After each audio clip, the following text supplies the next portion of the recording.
Yeah,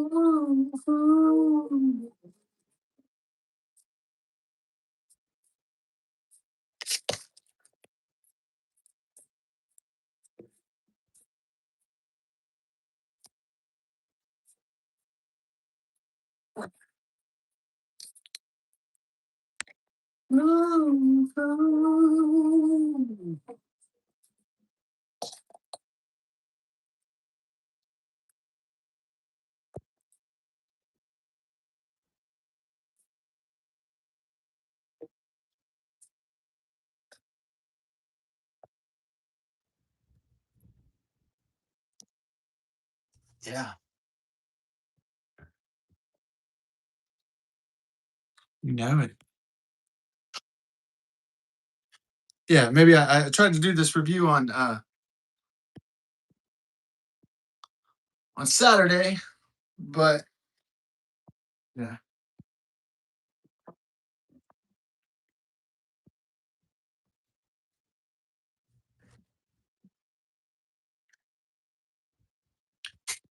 yeah, I've been known to win the lottery sometimes, not the entire thing, but like just guess some patterns. Sometimes get lucky, and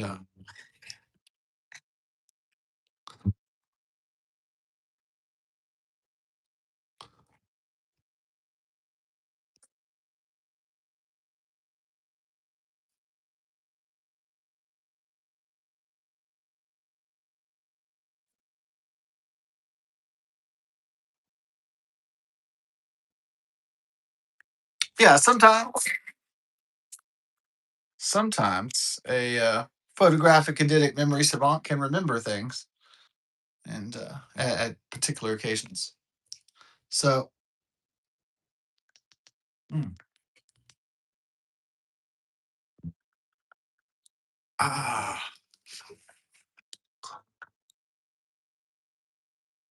so mom might check up on me, not just because she's worried about my welfare or worried about the dogs, or she's just kind of beside herself, bored.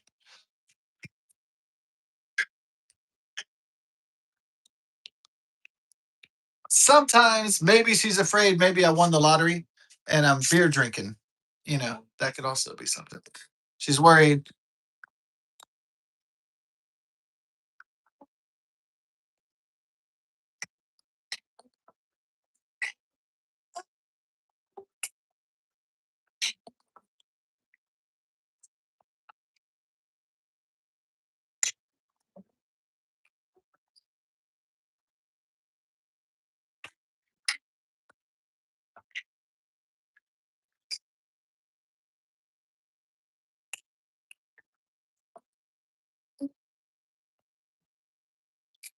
No, Jeff Buckley was not inducted into the Rock and Roll Hall of Fame yet in the 2026 edition. I know. Boo. I didn't even know it was like Sade.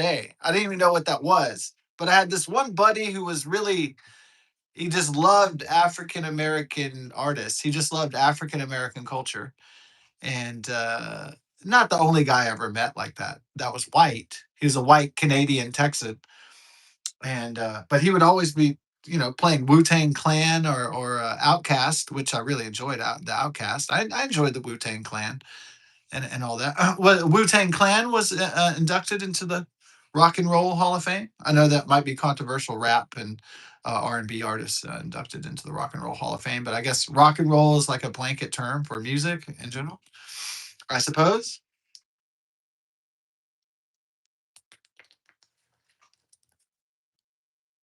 What was the album? The Wu Tang Clan. It was called Enter the. It was Wu Tang Clan. Enter the 36 Chambers, I believe, or something. Something with bees and shit.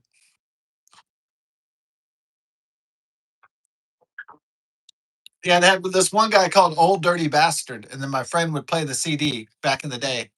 And we were going to work one day. I was riding with him for some reason, And oh, you know what it was like, guy, like if if you were with your coworkers, maybe we were gonna go in and clock in. Maybe before we were clocked in, he was like, "Hey, dude, you need to listen to this song, dude." Like in the parking lot. That's probably what it was. We had both arrived to work, and then he was like, "Hey, Scott, before we clock in, listen to this." And then it was "Old Dirty Bastard," and it went like this. This is how the song went. Okay, I didn't write it. Okay, it's an African American that wrote it, and called "Old Dirty Bastard" from the Wu Tang Clan. And he said the song goes like this: "Big baby Jesus, I can't wait, nigga, fuck that, I can't wait. Big baby Jesus, I can't wait, nigga, fuck that, I can't wait." That's how the song went right there. The Old Dirty Bastard. I didn't write the lyrics. I'm just saying what they were, memory and all. And interesting song, interesting lyrics. I thank my friend Wayne for sharing that with me. Yeah.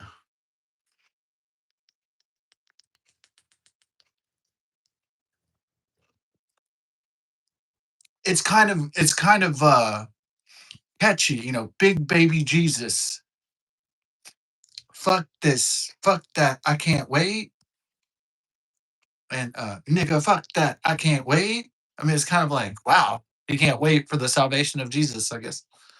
You can't wait for the plan of the Lord. I was like, I feel you, brother. I feel you.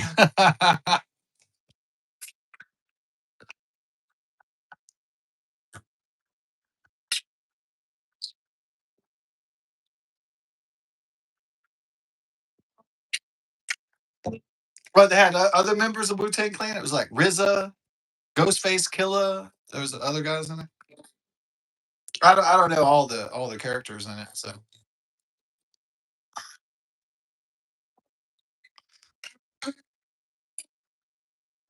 So I love I love my friend like Outcast from Atlanta, Georgia.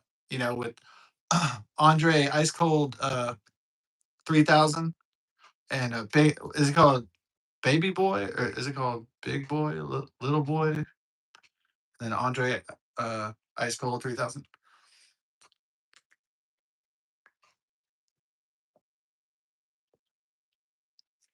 So he played Aquemini, that record after we'd smoke weed. He'd smoke these big ass pipes of weed. And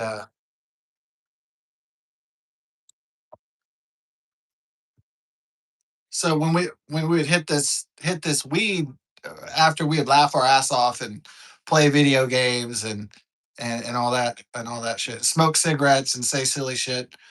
It was time to go to sleep, and then he would sleep in his bedroom, and then I would sleep in the game room, but he would turn on the CD because his parents were downstairs. So he put on the CD for the night that we would listen to, and it just sounded really cool while we were blazed and to fade out with the music like that was pretty fun. But I mean, before I even drank or smoked weed or anything like that, it was like back in like middle school, like I would listen to the radio and turn it on and go to sleep to it at night. It would just like kind of calm me out, comfort.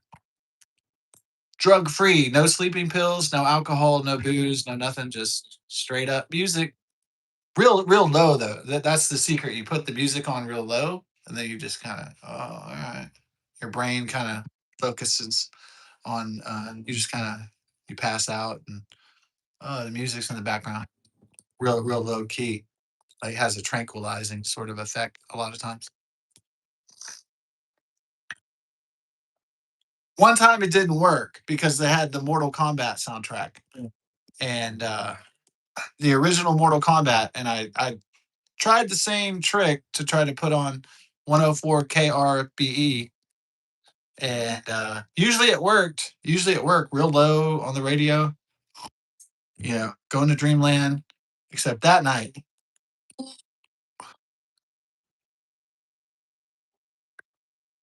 Except that particular night, it went Mortal Kombat, dun dun dun dun dun dun dun, because it was like electronic, like techno channel or something, electronica, dance kind of thing. And I was like, "Oh shit!" I woke up like in a cold sweat from my dream or whatever. I was like, "Oh." Yeah, so I turned it off or made it lower or something. Maybe had a chuckle. Oh, you got scared because you heard Mortal Kombat song.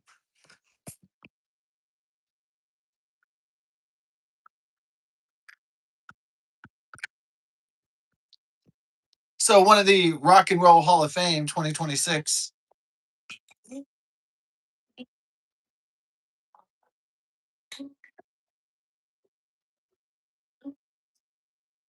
besides the Wu Tang Clan, was Sade.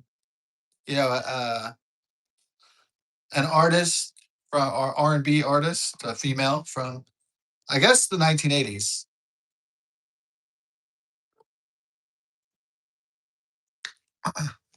So one night, we're having one of our toke outs.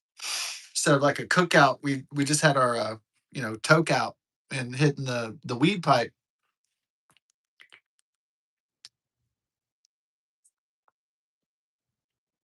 over Daniels. And since we were like middle school friends, they let me stay over a lot.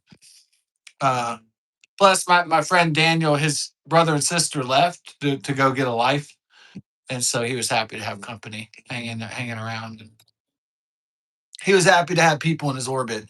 Yeah. Otherwise,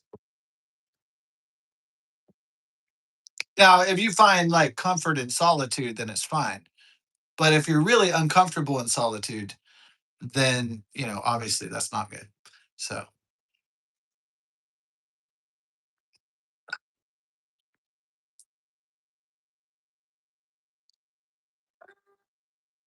people, you can live with them or you can't live without them or whatever the old that was usually applied to women. But I was just say people, you can't live with them and you can't live without them. I just upgraded it. So, well, they say human beings are naturally social creatures, right?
That's more like what I was looking for then. So then they played Sade. I said, "What is Sade?"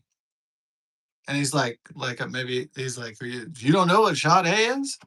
Oh my God, you don't know a female R&B artist? What kind of white guy are you?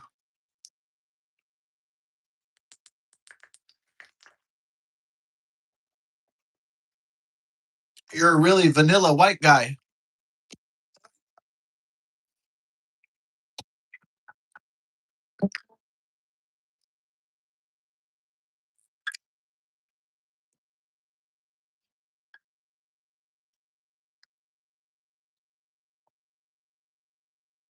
You're so vanilla they made an ice cream flavor out of you." Ah. Actually, I prefer beige. Actually, they said that like darker skinned people, like they have a hard time figuring out their medical condition because they're darker skin. It's a little bit more difficult. I mean, they can use their instrumentation, but from sight, like so, red face means you have high blood pressure. Blue means you don't have enough oxygen.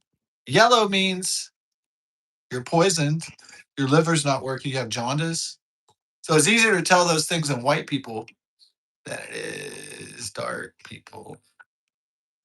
In other words, non-white people.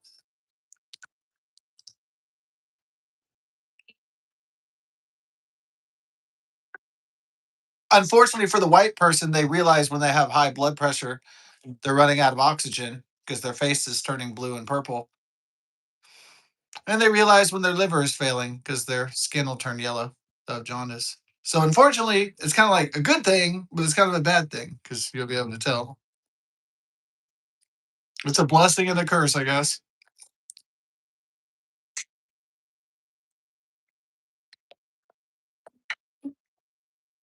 I'm not an official doctor. I just saw that on Dr. Oz one day. I checked it out. I was curious.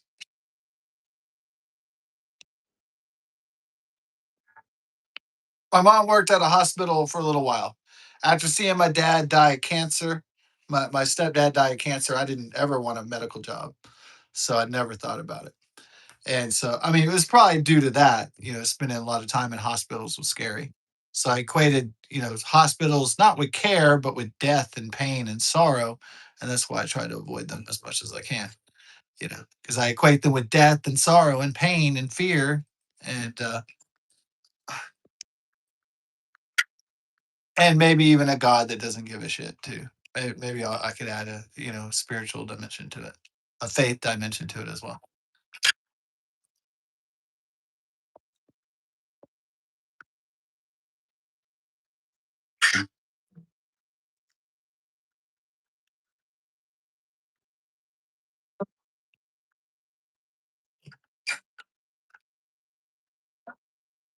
Well, I mean, I saw my stepfather cry out to God when he was dying of cancer multiple times when I was 9 or 10 or so. I said, "Well, this guy God, man, he's fucking lazy. He's not really helping you out." So, uh, I think I did wake up one night. My stepdad was dying of cancer when I was like 10 or something. I woke up. I heard him crying, "Please, please, God, spare my life, please." And he's crying, because he knows he's gonna die, and he's real young. He has cancer at like 36. He had a like cancer that wasn't brought on by like lifestyle or slovenry or any kind of like doing heavy. I mean, he might have toked a little Mary Jane every once in a while, but he might have had a beer. He might have had a bud every once in a while, but it wasn't like you know. He just had the genes that were just prone to get cancer. It was going to kill him. It was going to kill him. I mean, they could put his cancer into remission, but it was always going to come back and finish the job. So it was always coming back, no matter how much time you prayed or went to church. It was always coming to finish off the job.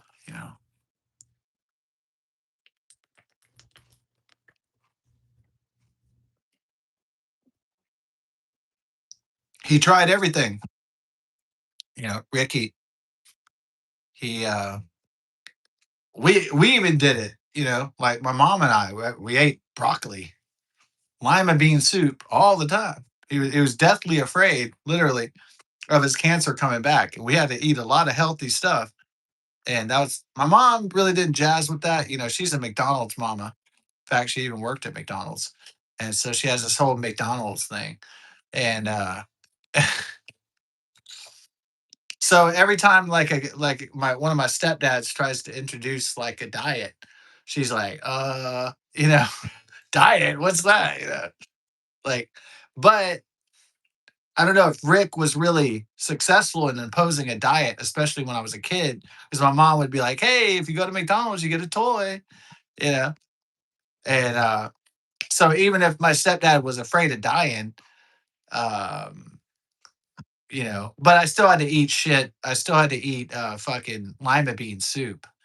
And it's not only just because we were poor, but it was probably because he was afraid of getting cancer. That's why we were eating a lot of fucking broccoli and lima beans all the time.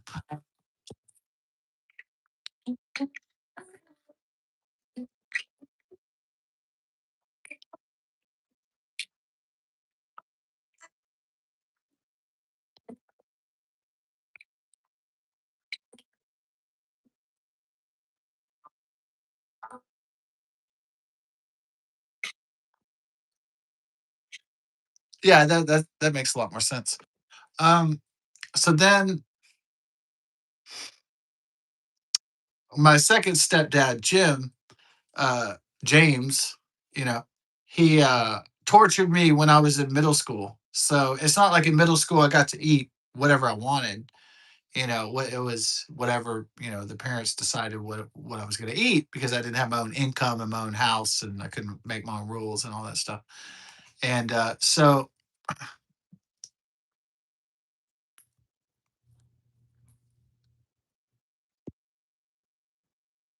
Jim was not only afraid of dying, he smoked cigarettes for a little while. But Jim was afraid of. I think most people aren't really afraid of dying; they're afraid of getting fat. Yeah, people really don't fear death as much as getting fat. Maybe some people fear death, but I'm saying I think most people fear death. But I'd say even the most ardent Christian or Catholic or Jew, they do fear death. They're just kind of like grandstanding, like, I don't fear death because the power of the Lord is with me, and shit like that. And I'm like, okay, whatever, whatever. We'll see. We'll see how gallant you are when your arms rotting off or something like that. We'll see how strident you are against death and your powerful Lord when the shit hits the fan. We'll see. Maybe I'll be alive to see it. I don't know. I may not be alive. I may be alive to see it, but we're gonna see who's full of shit. So that's good. I know the lifelong Christians. I've got my cross. I go to church. I know my soul is ready and all that stuff. Yeah. All right. Well, when you eat it, let me know how you felt before you ate it. I guess if you can, send me a text message. Well, I'm dying. But it's okay because I'm going to the next journey. All right. Well, that's cool. Mm, well, good luck to you. God bless and best of success, as I always say.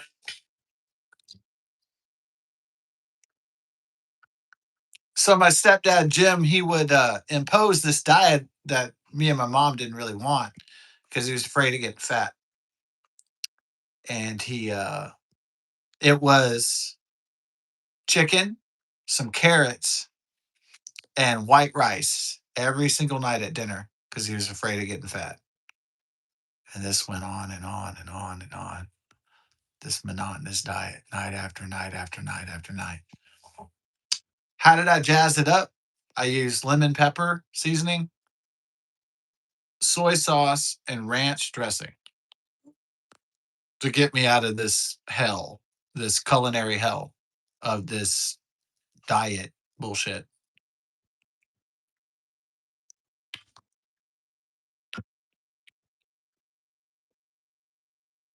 When my former stepfather had tortured me with broccoli and lima beans, my new stepfather was torturing me with rice, carrots, and plain chicken, but constantly, perpetually, every night, ad infinitum.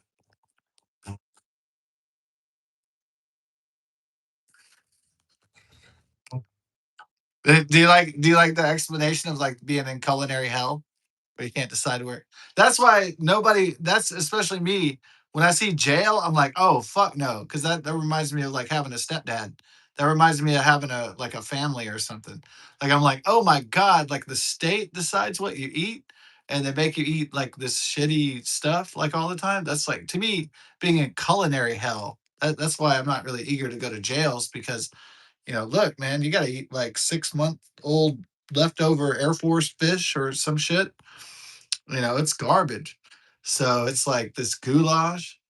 And yeah, I've seen the prison videos where how they make the food, and it's garbage. It sucks. And I never want to go to jail now. I mean, I don't know. I mean, that's my greatest fear. It's not like even someone trying to pull their peener in my butthole or something. What's really scary is like the food. that there's no good food in there. So it's not even seeing ding dongs and dudes' buttholes. What's really, what the horror is? You know what the real horror? It's not even like that there's Black Panthers and there's fucking uh neo Nazis and shit in there and gang members and fucking shit like that and drug dealer gangbangers in there. You know what the scariest part is? You know what's scarier than fucking gangbangers and faggots and fucking neo Nazis? You know what's scarier than that?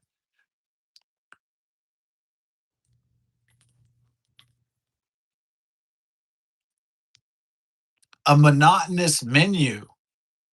To me, that's more like hell like than anything. That's more Orwellian than even like a neo Nazi or a Black Panther anti whitey gangbanger. That's like getting like a tray of like total shit, that is scary, you know? So to me, whew, yeah.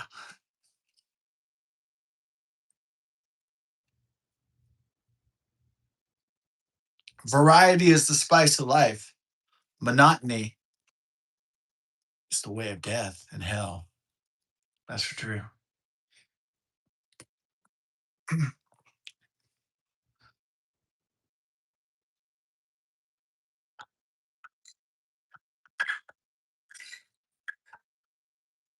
It was a famous rocker who said, right? He said, being fat is worse than being a junkie.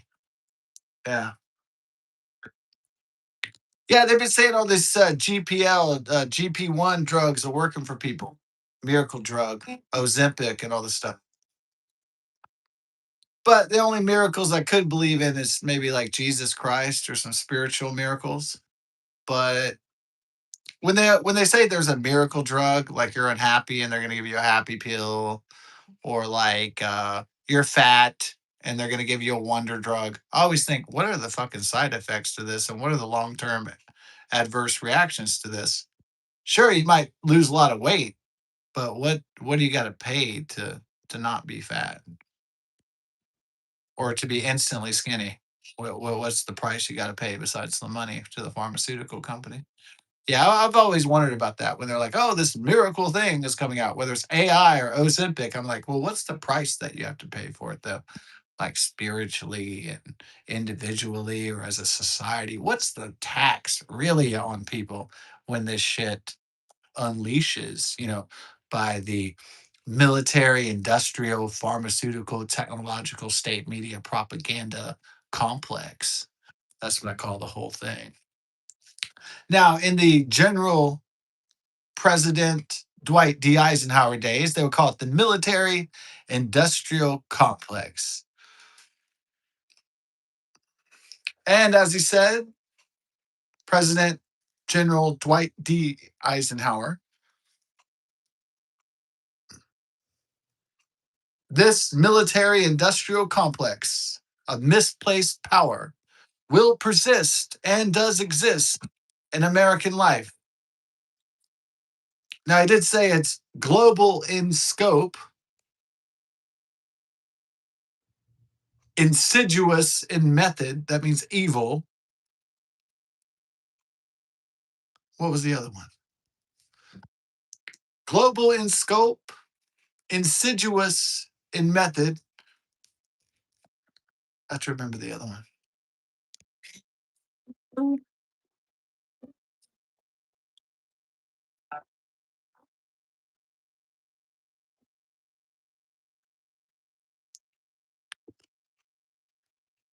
Oh, did you say ruthless in purpose? That's what it was. Global, this military industrial complex is global in scope, ruthless in purpose, and insidious in method. Something like that.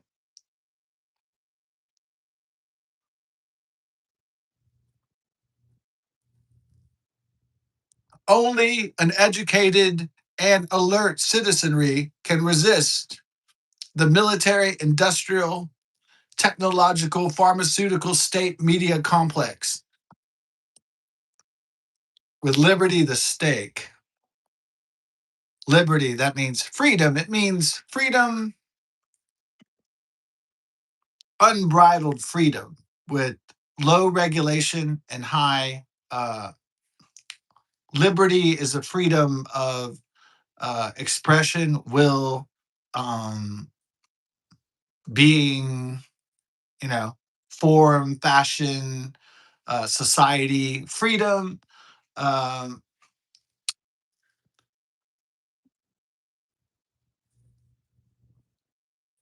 but not freedom from governance, not freedom from taxes, not freedom from consequences of negative actions like breaking important and pertinent laws. But liberty,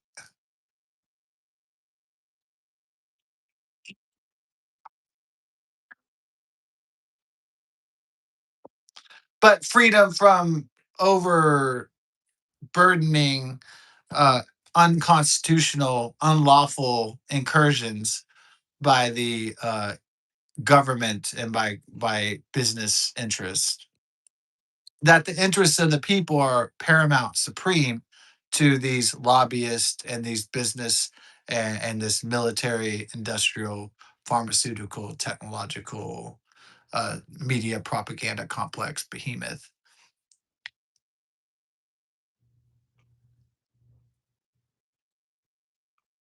And liberty from foreign adversaries like the Chinese Communist Party or the Russian Federation.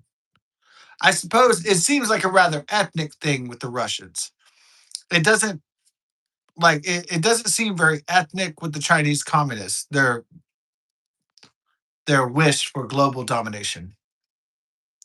It doesn't seem very ethnic, actually. It seems like more it's ideological, like they want communism and central authority, like insects. They want the world to be one big insect hive that's ruled by a central control system, and people of the world just aren't going to accept that bullshit. So I think they're already fucked. From the get go, communism is going to fail time and time and again. I don't care how powerful they are; they're going to eat shit and die. And so the Russian Federation. Now, I think the Russian Federation is different. It is ethnic. It's like some of the most patriotic people in the world, they don't seem to me like they're Europeans or they're Americans or anywhere else. The most patriotic people I've ever seen, I mean, I guess they're brainwashed over there by Vladimir Putin, but the most when I used to watch like Russian YouTube channels, those guys are like going to the statues of the Soviet Union and they're like, I mean, they had deep devotion to this idea of the Russian language, the idea of the Russian people. And you can see that they're just so passionate about this idea. That's and so I guess similar to like maybe I would be passionate. I'm passionate about like George Washington and the United States of America and Texas and Davy Crockett. It's like similar to that kind of patriotism. So I'm love Abraham Lincoln and so on. So but it looks to be even stronger than that. Really, it looks like I'm like damn those Russians, those guys are really fucking patriotic. Like to a degree that I haven't even really even thought of.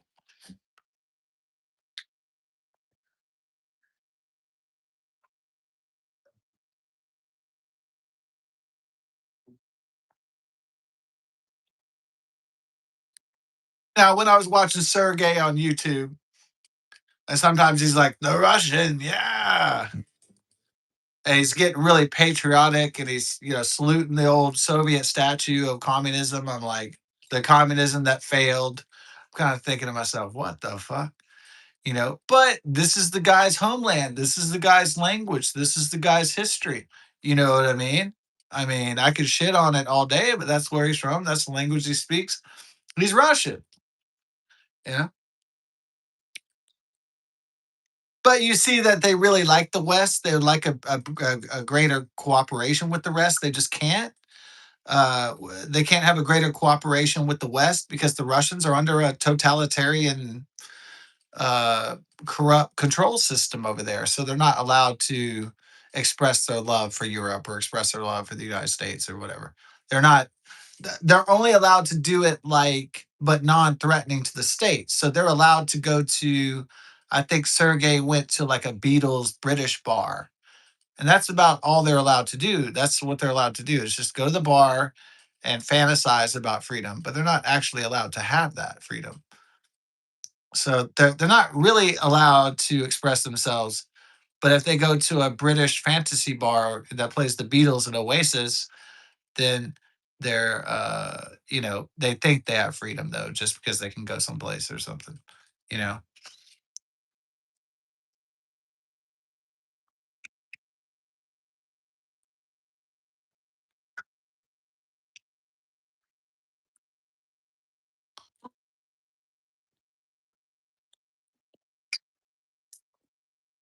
So I think I watched Sergey at first, and then I was like, that was before the Vladimir Putin's illegal invasion of the Ukraine, and so before he slaughtered little babies and his own cousins and stuff.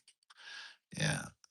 So then after that, I don't know if I don't think after the Western sanctions, if I wasn't allowed to watch Sergey Russian's YouTube channel anymore. It was basically like Sergey's Russian YouTube channel was just like him wandering around, like St. Petersburg and like Kremlin and just daily life. Like, hey, we're people too, even though we're Russian. Like, I don't know if it was a propaganda or like a KGB or Vladimir Putin channel, but it was like, hey, Wes, like we're just people like you. We care about our family and we care about our people, and we're just doing our day to day life. We're just trying to survive and prosper, and just like you guys, we're just like we're just like you guys. We just have different histories and different languages and different continents, and that's what it is. And different nations, and that's all it is. Period. But you know, sometimes the Soviet patriotism, I'm like, oh Lord, that's a lot. That's a lot of patriotism for a system that failed. But there's a lot of diehards out there, literally. Well, that's why Die Hard 5 was set in Russia. A good day to die hard.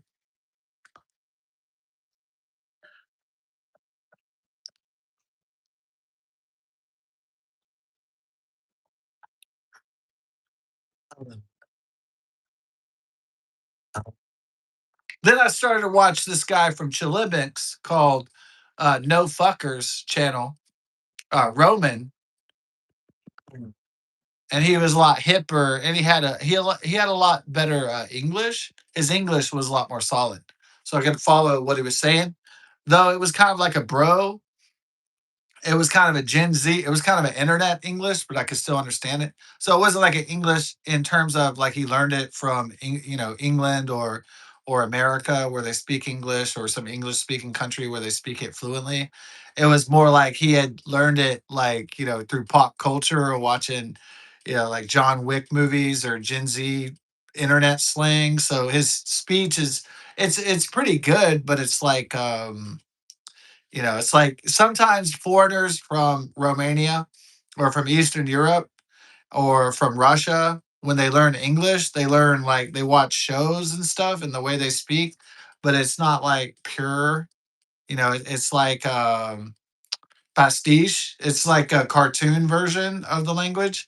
And so, anyways, I mean, I guess that's the way I would choose to learn a foreign language would be to listen to the music and watch their shows. But sometimes that's bad because it's not like a basic understanding of the language. It's more like a pop culture understanding or internet slang. It's like a slang version of the language. So it's not always good to just always speak like that. And if you're trying to learn a foreign tongue, but I would give Roman of No Fuckers the credit, that where the credit is due. All the Russian Federation cut off the internet to the Russian people, and so they could not freely talk about Vladimir Putin or the illegal war or the special military operation in the Ukraine. They can no longer talk about their feelings about their cousins and their relatives getting blown apart by missiles every day. or that they were under terrorist drone attack every day by Ukrainian forces or allied forces. They weren't able to question their leadership because they couldn't, because Vladimir Putin and his fucking cronies at the Kremlin cut them off.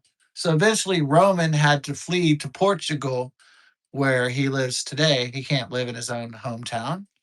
Now, I'm an American citizen, and I can talk shit about the government or about corporations all day long and all night long, because there's the First Amendment of the U.S. Constitution. I'm not going to firebomb, Googleplex or fucking Sam Altman's house, because I'm kind of pissed off at First Amendment suppression by these tech companies, by the technological complex in this country. I'm not very excited about these tech bros, but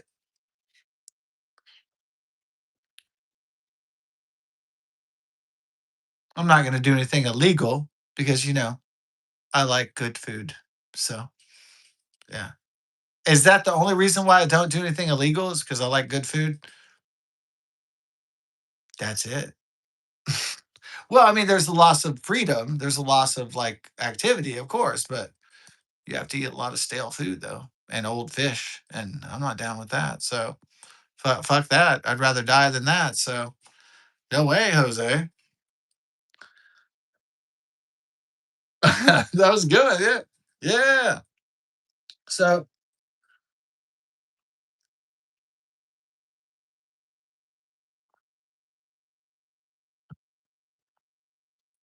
no fuckers. Roman had to go to Portugal, bald and bankrupt, got banned.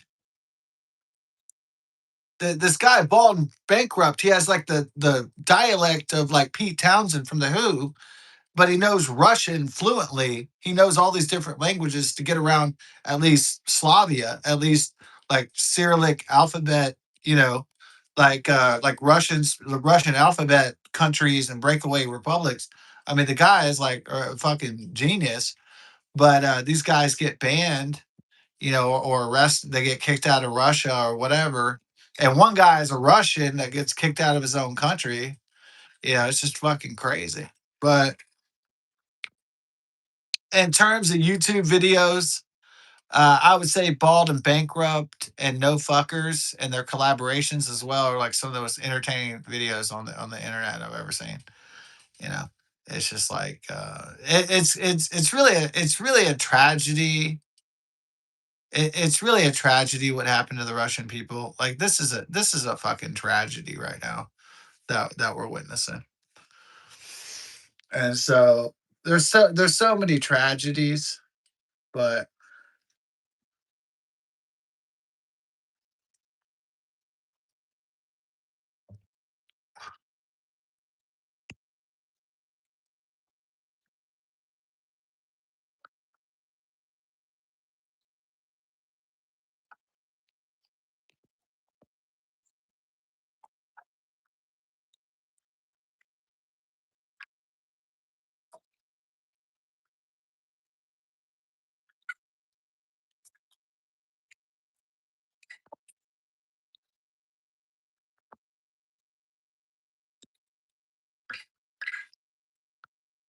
yeah, my mom's cousin Mike Wheeler, he's a jazz guitarist, right? Yeah.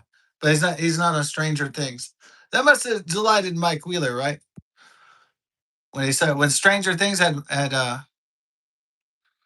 yeah. He must have said, "Oh my god, the main character is called Mike Wheeler. Oh my god, that's like my name." I mean, I thought it was pretty amusing, right?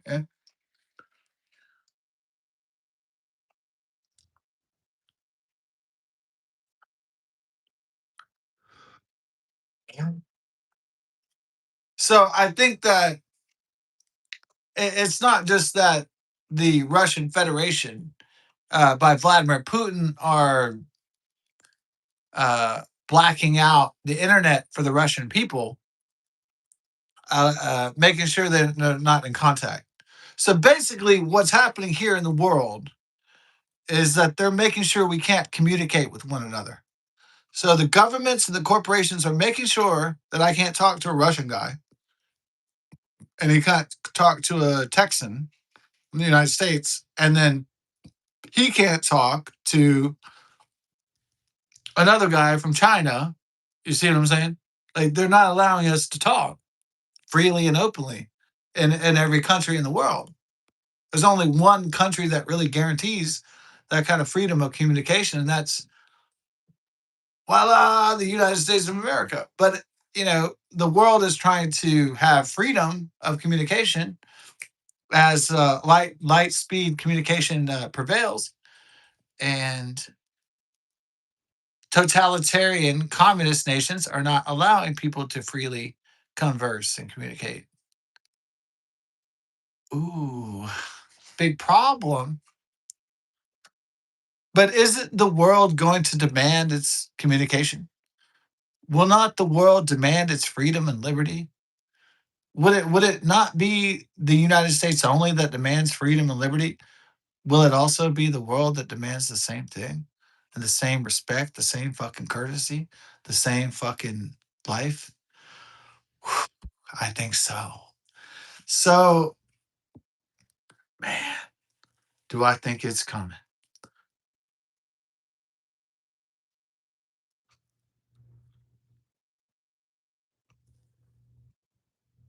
What would you do without freedom?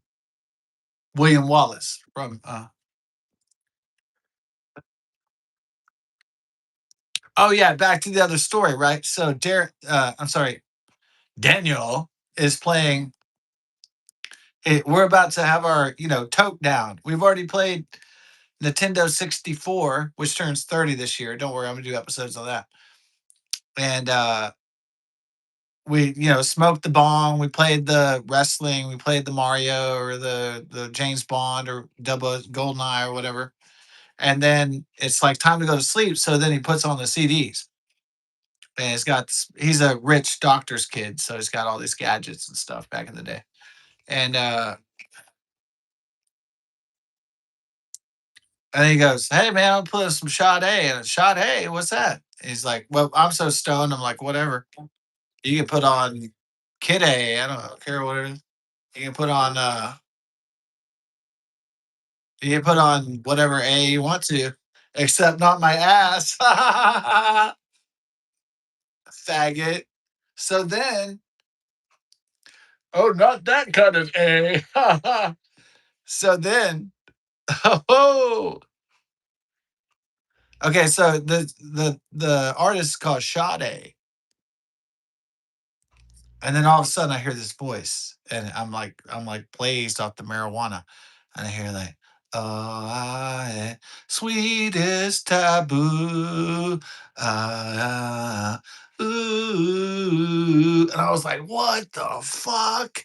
And I'm like fucking so stoned, dude. The sweetest taboo. I hear this like really unique, badass voice. Like, holy fuck. This is awesome. All right. All right. The guitar had a gravitational problem there. Damn, gravity. I was messing up my plan. All right. The gravitational guitar thing? Okay. So that was uh because of gravity tried to ruin my night. I'm gonna go get a beer. Brisky. A oh daddy. Sweetest. So congratulations, inductees into the Rock and Roll Hall of Fame. Sade, Wu Tang Clan. Oh, we're gonna get to Phil Collins. I was just getting, the other memories out of the way because music is a memory. Life is just a memory, isn't it? Especially for a savant, right? Like things aren't really real. Like somebody might shoot me in the face, but if I survive, it becomes what? It doesn't become survival. It becomes what? A memory. That's right. So what is real then? If everything is just a memory. I'll be back, Tula. I'm discussing quantum consciousness. Okay, I'll be back out.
I get a brewski for the nightcap. Yeah. So some people might call that post-traumatic stress disorder when a soldier, I don't know, gets wounded or whatever.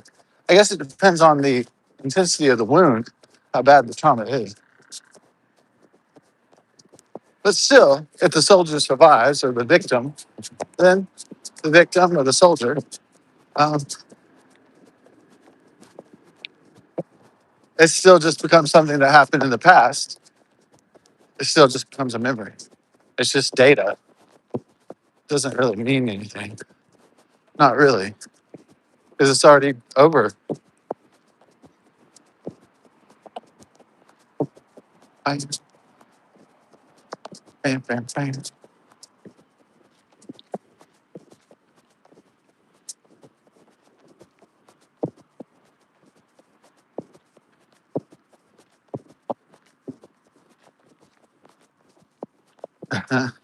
The liquor store got shut down. The guy didn't pay his rent. Who can pay their rent these days? I used to try or pretend back in the day. Now I don't even pretend to do it.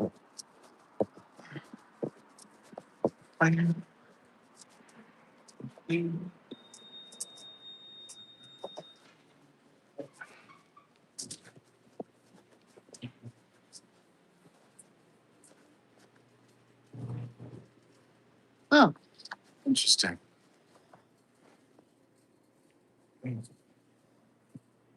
Oh, I got some backup. Good. Bang, bang, bang.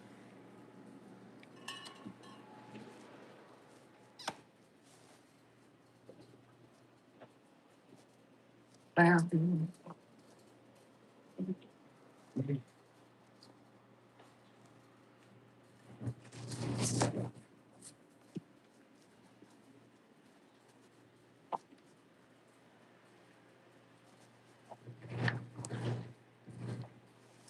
And they have these particular. Oh, I have to get me some of that.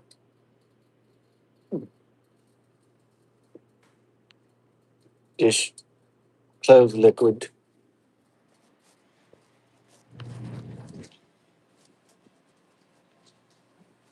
Hey, how's it going? How do you do? Ah,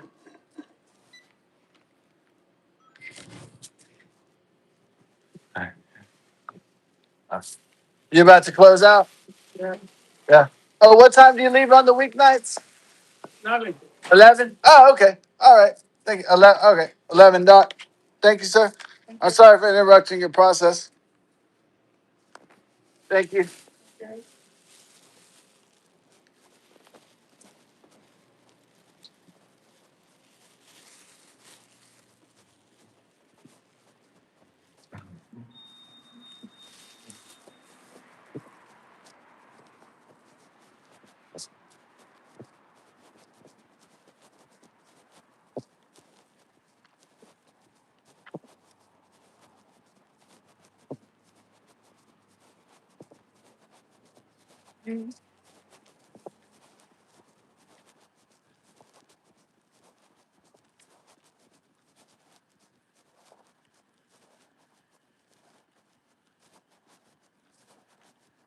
Yeah, I guess independence is when there's a unwillingness to accept reliance.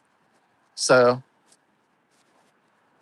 I know the globalist leaders sold us out by setting all the manufacturing to India and especially China.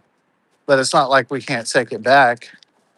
It's not like we're some little island that can't do shit like Taiwan or the United Kingdom, for instance.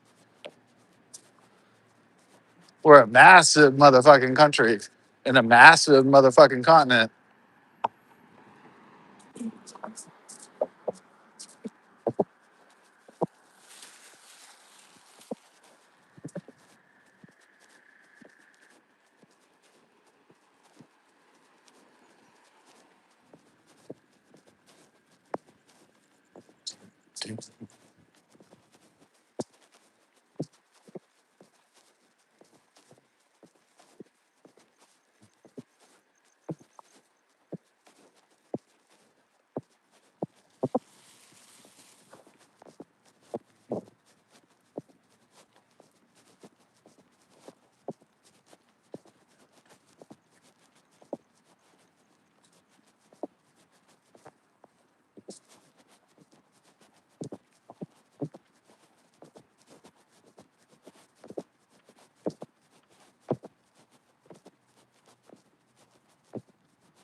All right.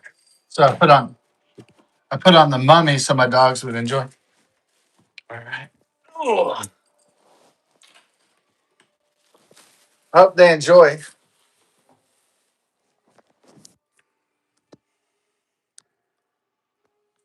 I'm hoping my dogs enjoy the tale of a betrayed pharaoh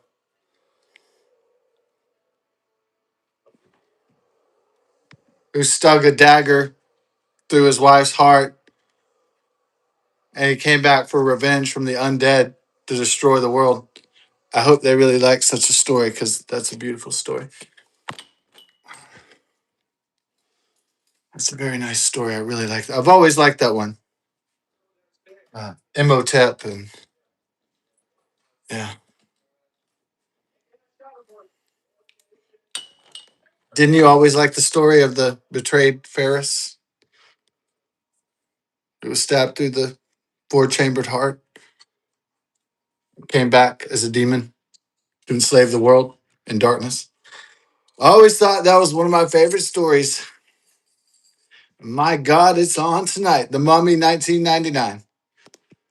What was it like, Mummy 1999? It was, I worked at the AMC Gold Point 30 movie theater. And it was back in 1999 when I was 19, back when I was young. They had this dump truck and it came with sand. And they in the courtyard, they tried to build a pyramid. And oh, it was hilarious, you know?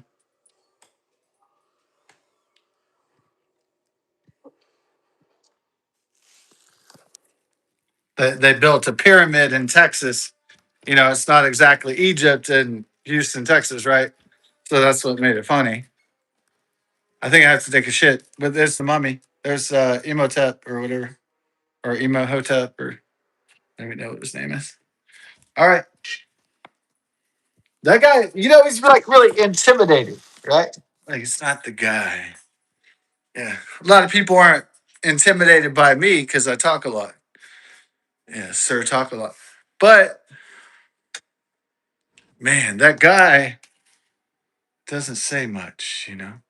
Kind of intimidating. Like this guy, this actor from The Mummy. You know, that guy's scary. It's not just the guy that all the chicks want to fuck, but he's like mysterious. It's like, who the fuck is this guy, you know? Because everybody knows who I am, you know, because I pretty much, well, I haven't told you everything of what I am. How could everyone tell you? Uh oh. Oh, well, that always helps me go to sleep at night. Ooh. All right. Better not play any more Mummy. Don't give me a copyright strike on that. All right, is it time to take a shit? Some people are like, I thought this was a Critters 40th anniversary video. It is. I just haven't got to that part yet. I had to get the necessary beer supplies to facilitate such a review. I think I have to take a shit too, guys. All right. Mommy isn't scaring you guys too much?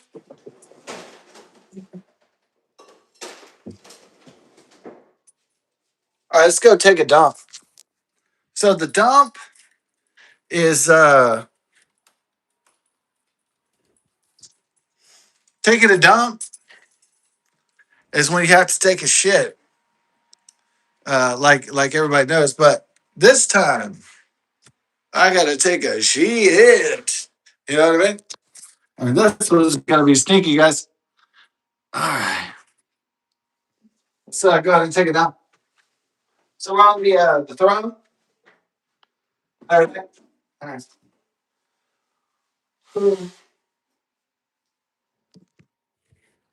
So now we're taking a shit, and in the movie, okay, in the movie when they take a shit in the future, in San California or whatever, in Demolition Man, they have the three seashells to take a shit when they go take a dump. But I have the five fishes here. Why? Well, Okay, I don't have the 3 seashells, but I have the 5 fish. That's gonna help me take a very good dump.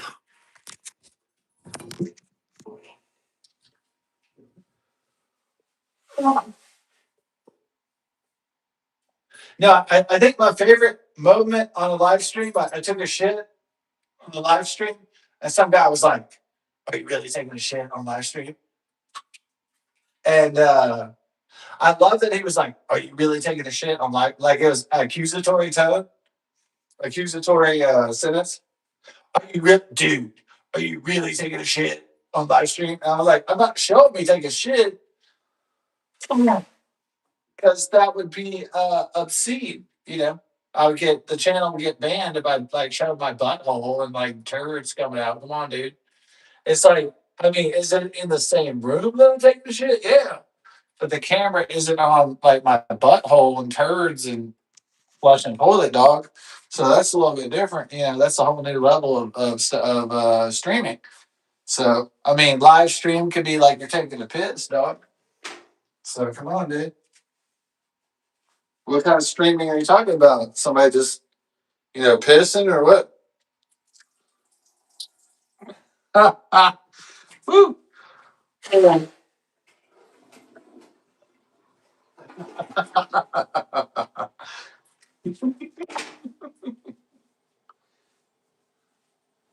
Yeah. Well, it's the Jews and the Christians and the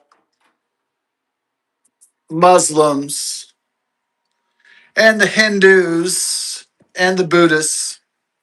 Now you must really now when you die and you go to your nirvanic or your heaven or what or your hell or whatever, when your body becomes dead and useless and you shuffle off your mortal coil, let's say, like everybody will do and has done and will do. Now, I guess the question is, does the spirit ever say, "Man, I wish I could you know, suck on a tit"? Like, do you think a spirit's like, "Oh man, I wish I could take a shit again," or like, do you think that spirits miss doing physical things, like doing raw and like realistic, like mortal things, like dangerous things? Because to be mortal is to be dangerous, right? So if you're undead, then that must take the lackluster out of it. So I mean, you think about the Son of God, right? Jesus Christ. He had to die before he felt alive. I mean, that's actually what happens, right? It's like when he's all powerful, it's boring.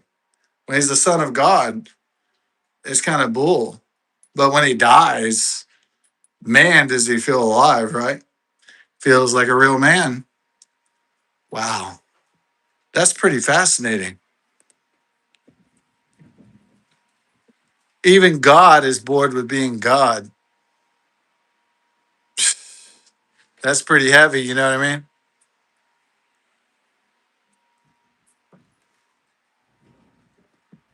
Yeah, I know. You said that Jesus Christ died for mankind's sins and all their iniquities. Hmm.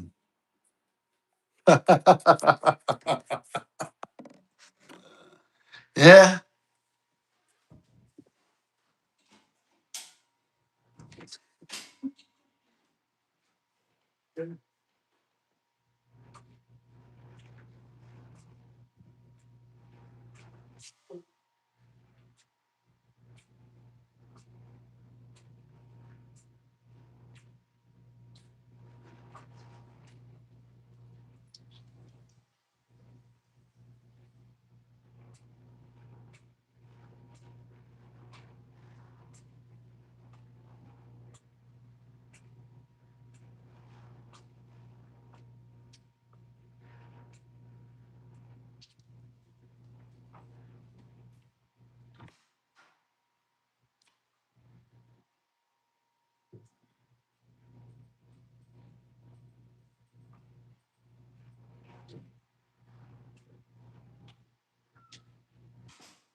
All right.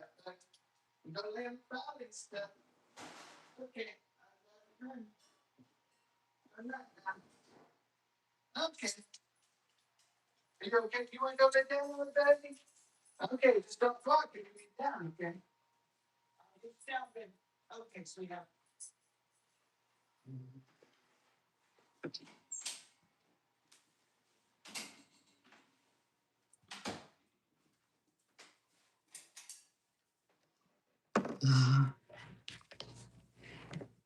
So Amp got me this yellow submarine shirt with the Beatles.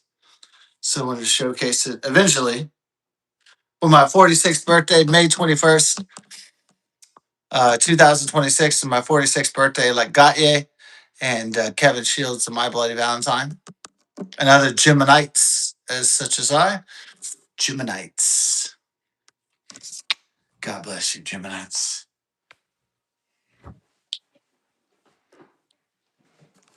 Do I believe in horoscopes? Not really, but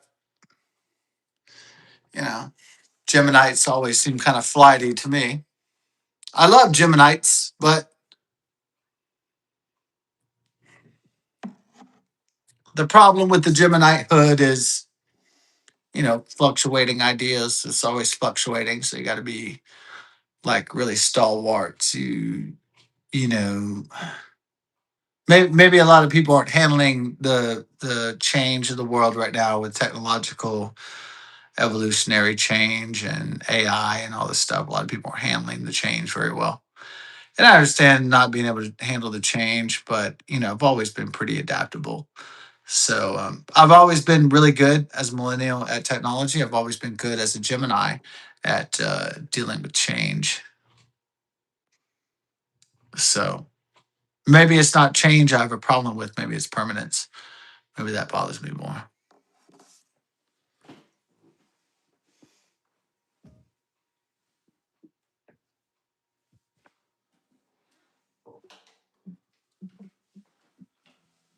Oasis was inducted into the Rock and Roll Hall of Fame.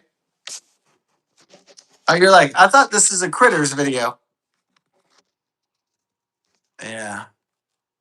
Well, I wanted to talk about both topics, but I had no idea how to bridge the two ideas. So they're kind of like far removed.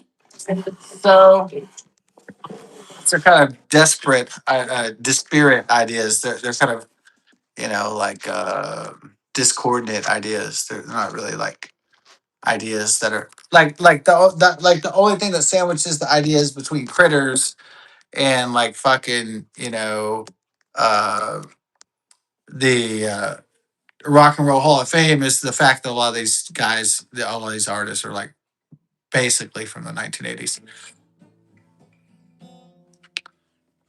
So we do Critters 40th anniversary. Yeah.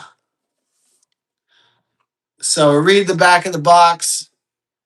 Scott Grimes, Terrence Mann, Billy Zane. Early performance of Billy Zane before he blew up, after Tombstone and the Phantom and stuff.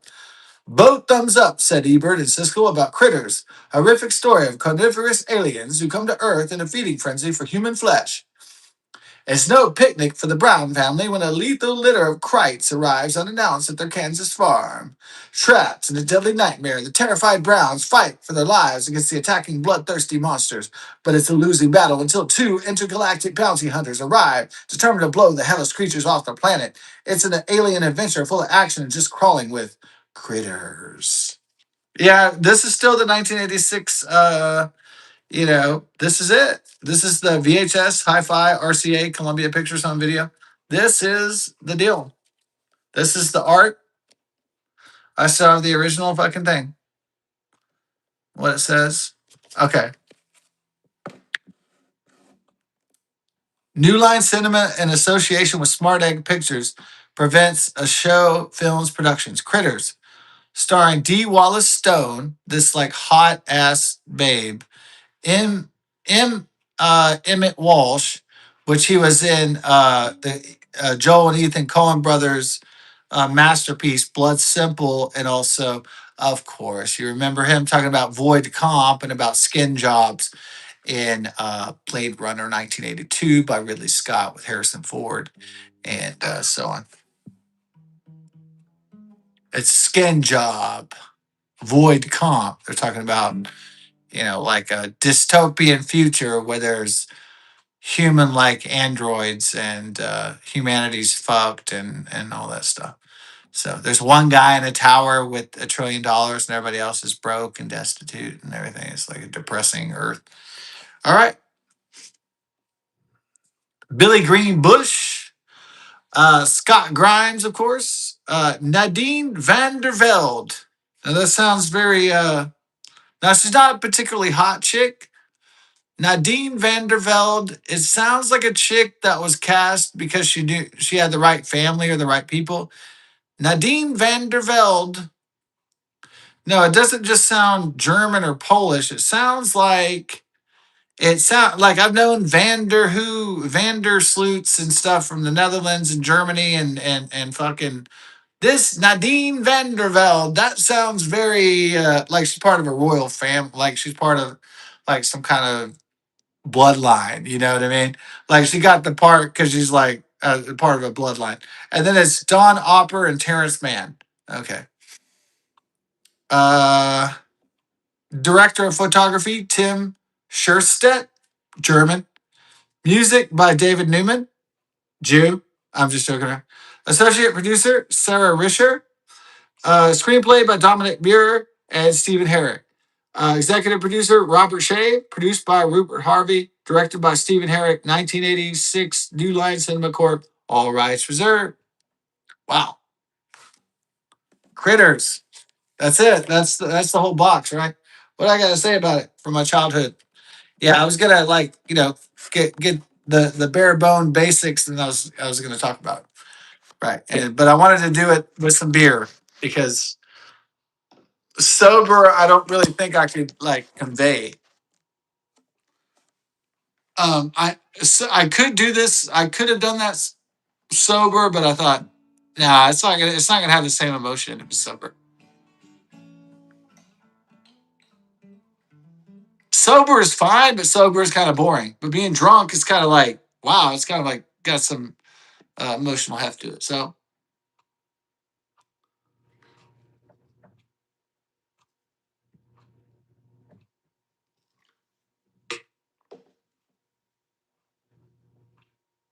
I can remember everything, but it has no emotional weight unless it has power. Unless it has emotional power, I can use alcohol to amplify emotional feelings, you know? So I can amplify the memories through the alcohol, and then they're amplified until you have to go back to sobriety, which is just the basic level of what the memories are. Okay. But that's neither here nor there.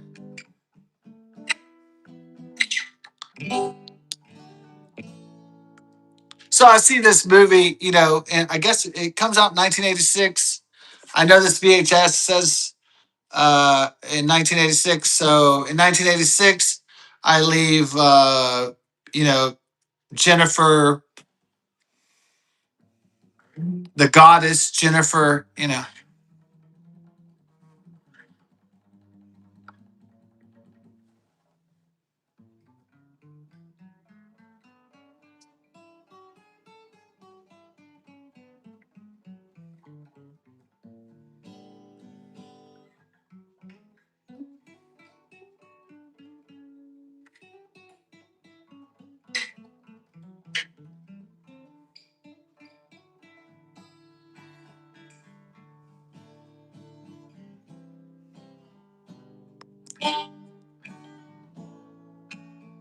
that beautiful woman from Baytown, Texas. That's where I lived, right? Baytown, Texas. Goose Creek, Black Duck Bay, Houston Ship Channel, like Gary Busey said. And that's where the Revlon chick came. Ben Affleck's girlfriend came from. The fucking beautiful fucking girl. You know what I mean? So she comes from there too. You know, forgot her last name, right? Because I had a few drinks.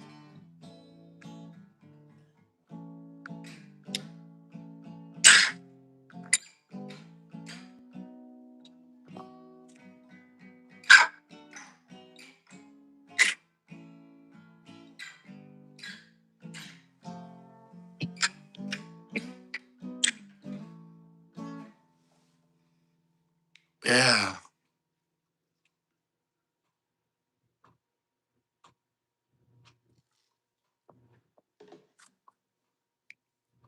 That girl with the dimples, from Baytown, Texas, that beautiful fucking girl, that beautiful fucking woman. Like, oh my God. She's on all the beauty commercials all the time. She's so fucking pretty.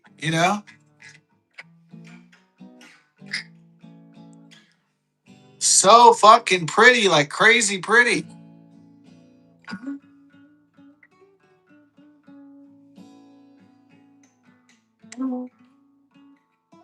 Jennifer Garner, that's her name. So Jennifer Garner for Baytown, Texas. So I come from this place called Baytown, Texas, where Gary Busey and Jennifer Garner come from. Baytown, Texas. I'm with my stepdad Rick and my mother, and we're in Mont Bellevue is what it's called. And it's off like Garth Road and Goose Creek. It's over there.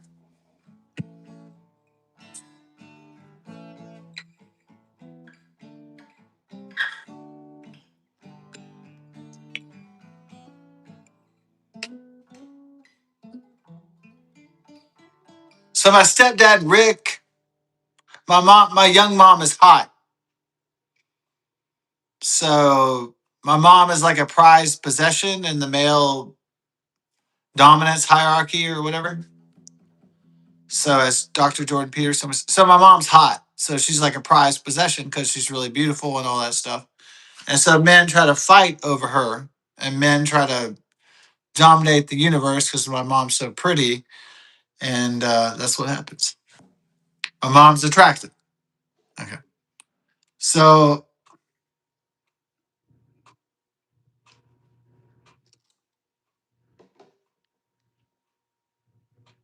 but my 22-year-old mom wanted stability, so she married my stepdad, an older guy who was like 32, kind of like 10 years older than her. So he's kind of like an old fart. And they met at a club, Dusty's. And my stepdad Rick was a welder, and my mom was, a cocktail waitress at Dusty's in Baytown, Texas. So they met, but they had a 10, 12-year age difference. So it started to kind of play out. She wants to have fun, and he's kind of like, oh, let's go worship Jesus. And kind of was a disaster ultimately. But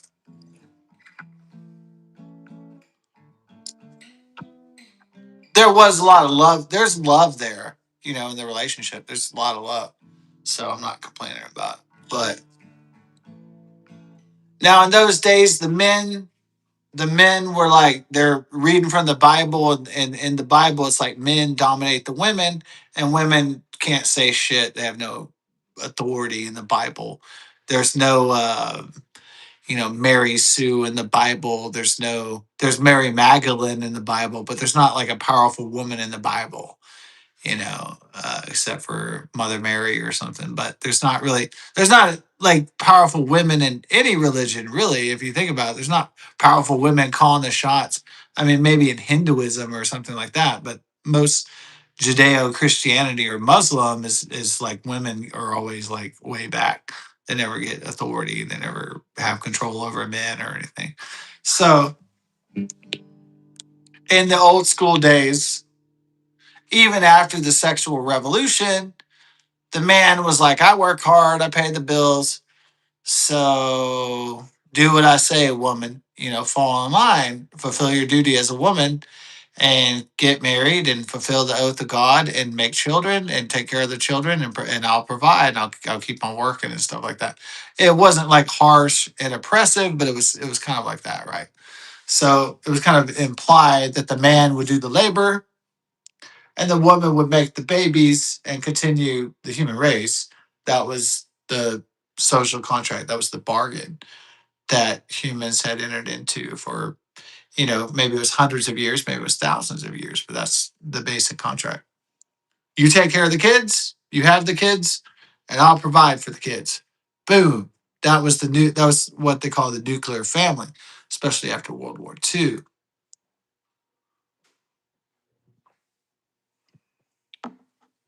All right, so men would give a shit Men would give a fucking shit and go work and slave and day in, day out for a woman so they could have children and a family together to procreate, to perpetuate human civilization.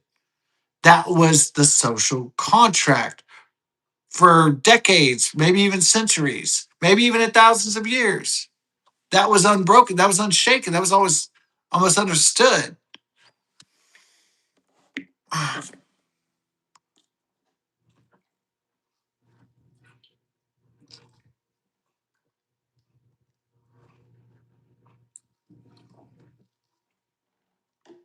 So maybe I think in hindsight, my stepfathers were too chauvinistic, and maybe I thought my mother was too docile and not independent enough, you know. But that's an unfair assessment to judge them by previous times and previous social mores and social values.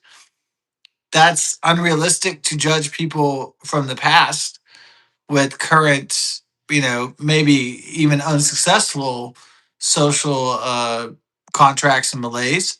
So, you know, I respect it for what it was. Men and women trying to work together to build futures and families. That doesn't seem like a bad idea to me, especially these days, right? Sounds cool, actually. So,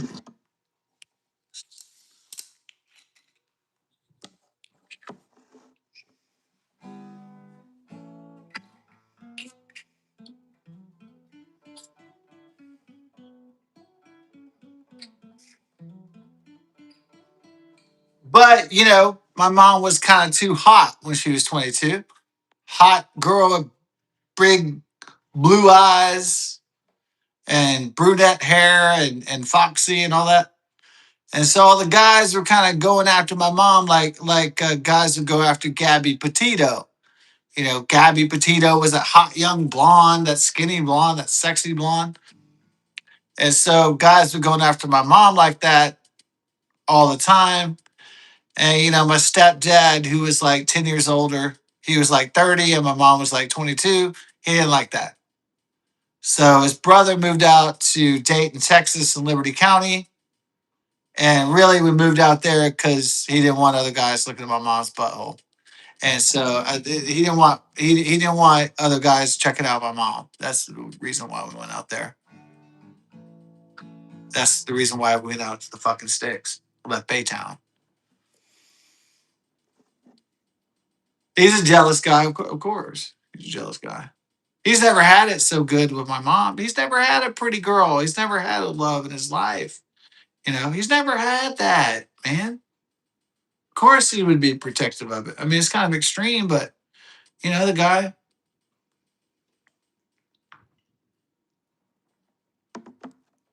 Not saying I'm taking a side or anything. Here's the deal. So one day we're in the suburbs of Baytown, Texas. We're kind of an urban environment.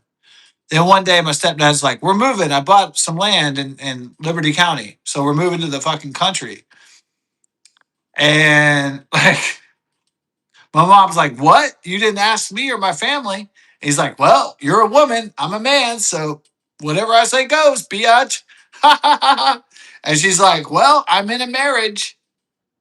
I got to do what the man has to lead and I have to follow. Otherwise, I have to get a divorce or there's a violence or there's a fucking bad breakup and shit gets broken or like then I have to live with my mom and shit and then it sucks, right?" Because like, come on. So it's not like my mom's getting slapped around or anything. It's just my stepdad didn't tell her like we're moving to the fucking country, which was a dick move, but he got away with it back then. I don't know if a guy would get away with that shit now. I don't know if a guy would be living in, Seattle and be like, "Hey, girl, we're moving out to the boondocks." Yeah. Yeah, I didn't. Yeah, I sold the place. Yeah, I bought a new one. And without consulting a woman. I don't think that a guy could get away. Maybe some guys could get away with it. It depends on how influential, how much money they made, how diabolical a motherfucker was. but maybe they could still get away with that shit today. But back then, they probably guys get away with murder back in the day, right? They can do whatever they want because they got all the money, they got all the power, they got everything. I mean, women really don't have power. They don't have shit back in those days. So I mean, society basically told women, "You're pretty things. You make the babies. You continue human civilization, but you don't tell us what to do." That's how it was back then. So you do the authority of the Bible or the Quran or the fucking Torah. You don't fucking question that. You know, you follow in the footsteps of man. That's how they did it.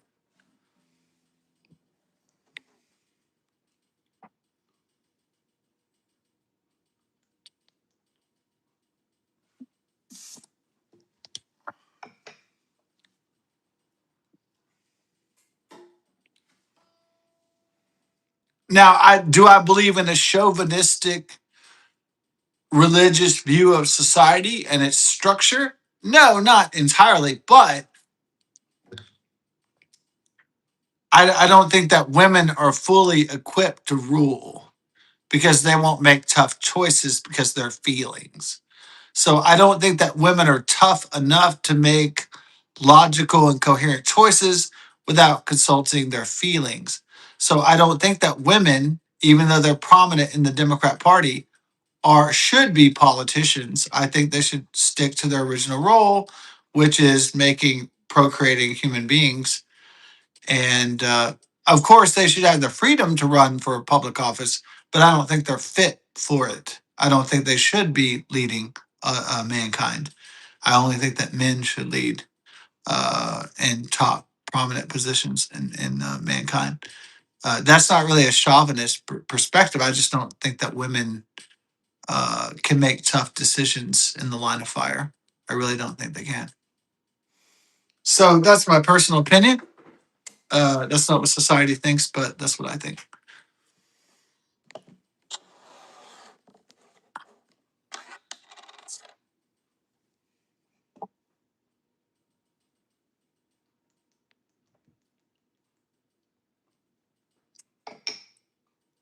What I meant by that is not that women are weak or inadequate. What I meant to say is that I don't think that women can make tough, hard choices without bringing their feelings into it. That's what I'm saying.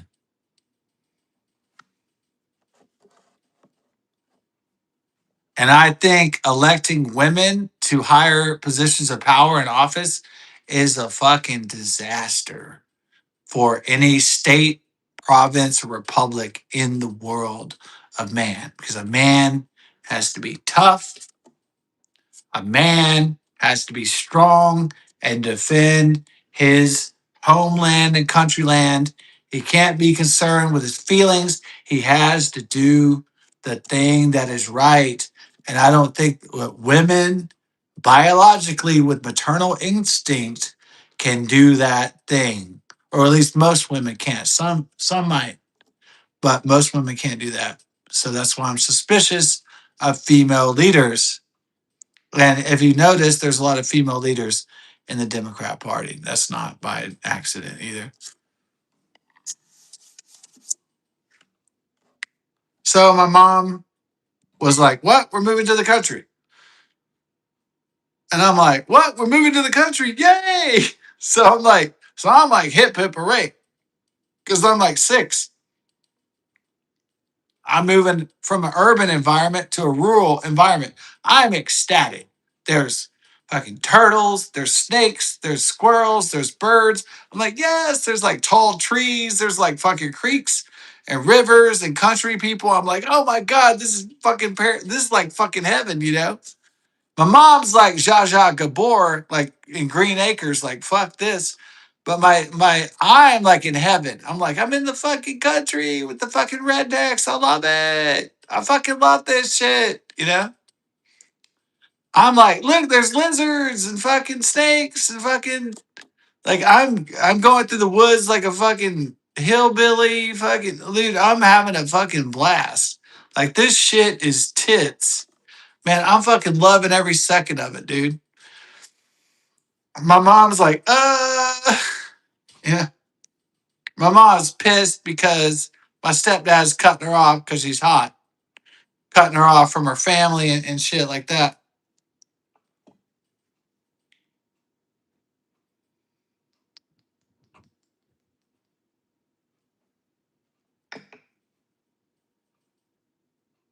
But once I get out to the country, I'm like, yeah, freedom. Look, there's forests and fucking rivers and creeks. I'm like, ah.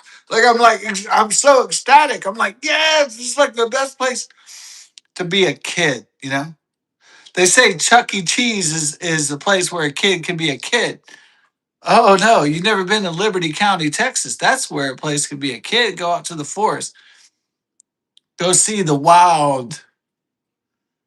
Yeah, yeah, I know some YouTubers were shooting up wild feral pigs. I don't really appreciate that. I know that feral pigs are a boar's head or like a fucking nuisance. I don't really appreciate that. You don't know the majesty of the wild pig or the warthog? You know, when I was a kid out in Liberty County, I came from the forest. I went to the meadow. I saw that pig in the meadow. It had the horns. It was a feral pig. I was like, oh man, that is amazing. Look at that. You know?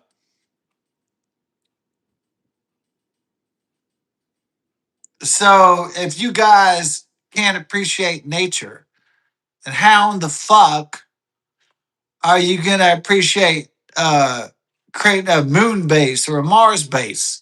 How in the fuck are you gonna deal with fucking aliens if you can't get your feet wet in a fucking creek with the turtle? Well, you know the answer is you can't. All this shit. Oh, we're going to the moon and Mars, but you can't fucking handle a man leading a mission and fighting a fucking alien because you're too worried it's not a black man or a fucking woman or a fucking whatever, a brown person.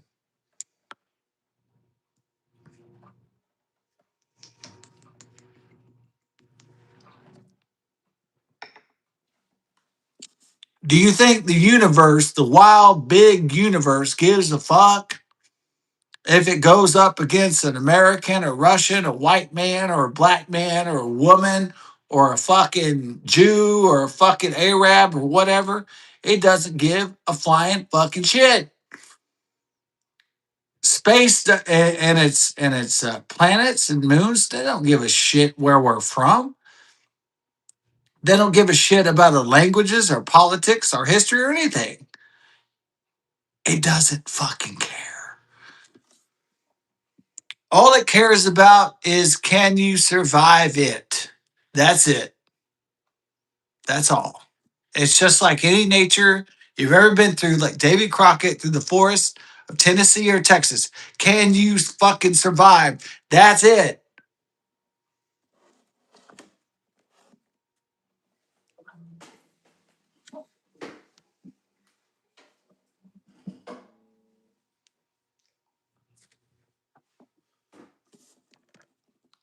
It's not that I don't respect you, women or black men who are like, I'm the first black man to Mars. Woo! It's not like I don't respect you, but so fucking what? Do you think space and time and God really care about what we fucking do or what you fucking do? That's the issue.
Well,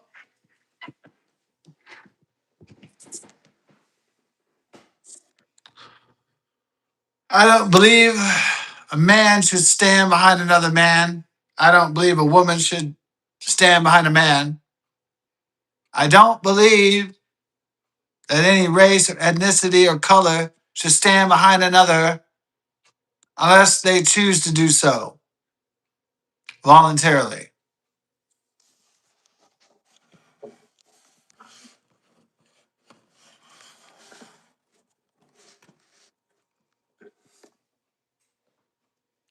So,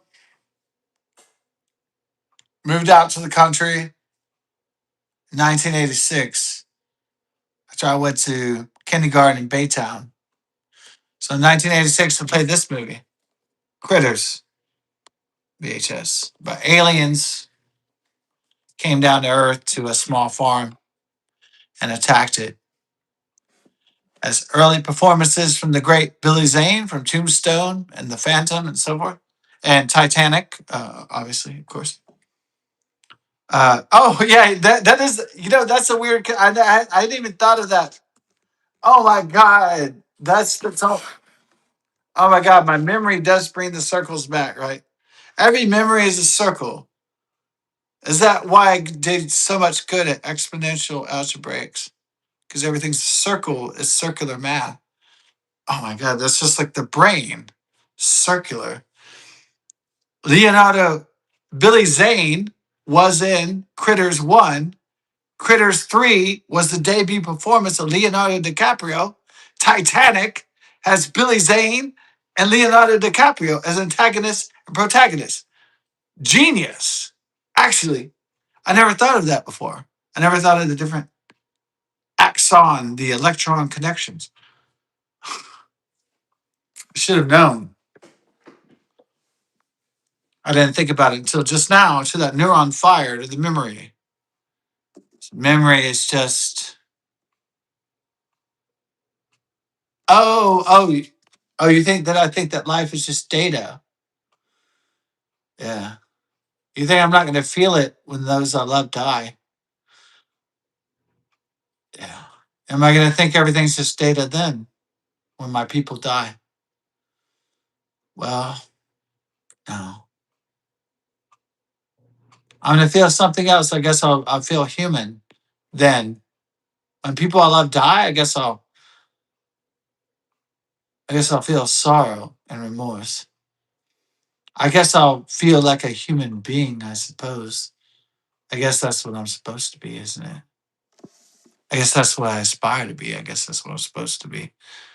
Isn't that what I'm supposed to be trying to be? Sigh.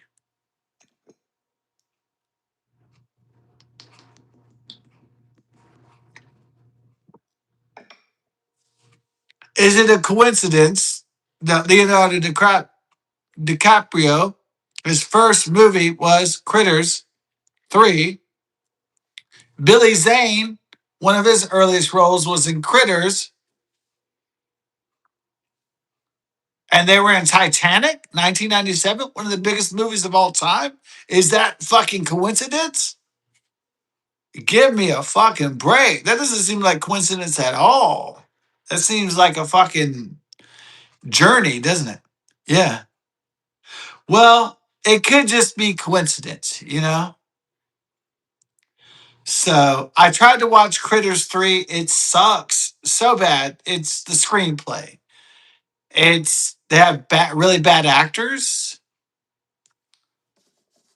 Okay. If you remember the commercials of a woman trying to do baby songs, she's like, and the da da da da da da da da da da da da. And it kind of sounds good. He's like, and the goose and the doo doo doo doo. And it sounds like a baby song, and it kind of sounds like it's good. In this movie, the dad is trying to sing us like a baby song with his son and daughter, and it's like disjointed. It doesn't sound very good. It's not even it's not even like convincible. It's awful. It's not even like you don't feel like these people know each other at all. And so then then a critter attacks the fucking tire, right? And then they get into a RV park or whatever. Then there's this guy has this Hitler mustache, and he's like, "I'm a douchebag," and it's like this guy is like the most horrible actor. I think it's. I'm not gonna fault Leonardo DiCaprio. I'm gonna fault him for that fucking anti-Trump leftist bullshit, one battle after another. I'm not gonna fault Leo for this shit because this shit sucks. This Critters 3, the screenplay, the fucking director, everything fucking sucks. Actors suck. This can suck my dick and suck my asshole and suck my butthole and go fuck yourself and go eat a dick and suck and fuck yourself, bitch. Because this is horrible, dude. And I went to Titanic, man. I went to Romeo and Juliet, dude. I went to the beach. I went to the fucking Shutter Island and everything. I went to all that Revenant, all that shit, dude. I was like, oh, this is good, dude. This is great. I love it. And then this shit, I'm like, man, this could kiss my fucking anus butt fart shit hole. Fuck this shit. Like, I can't believe this shit. Like, dude, give me a fucking break dance, biatch. I'm gonna try not to say the N word so the video doesn't get canceled because it's too cool. So I want to say, you know, ninjas and all that. But this shit sucks. I tried to watch it. It sucks so bad it's almost unwatchable. I think it's because the screenplay is so bad. I think Leo kind of does the best he can for his first movie role. I think he does the best. I think he's trying the hardest at anybody, but the rest of it, I can't watch this shit. It's so bad. Like I wish. So I hit puberty. They made Critters 4 when I was 12. They had Angela Bassett. Yeah, Angela Bassett in Critters 4, and she was in the shower scene, and it showed her dark titties, and it showed her butt cheeks. Well, I thought they showed her titties or her butt cheeks, but on closer examination, they just show her butt cheeks close up. And the guy's like, there's a white guy like, oh, dark butt cheeks. Ooh. And then I'm like, oh, okay. Well, I guess this is why it turned me on when I was like, 12 or whatever. When I hit puberty, I saw Angela Bassett's butt cheeks in the shower with the spray on the dark butt cheeks. And I was like, oh man, that's a really cool thing to do. Thank you.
Yes.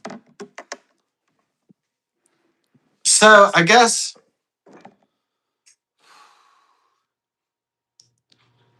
it was like city versus country. I guess that was the interesting part about Critters was it was like I was in the city and then I moved to the country. It was like the conflict between rural and um, rural and urban. I guess that's what they call it. So I guess I kind of like realized like that was a conflict within me. I mean, I have many internal conflicts, but I was like, well, that's my conflict. You know, I like the city. I like the structure. I like urban.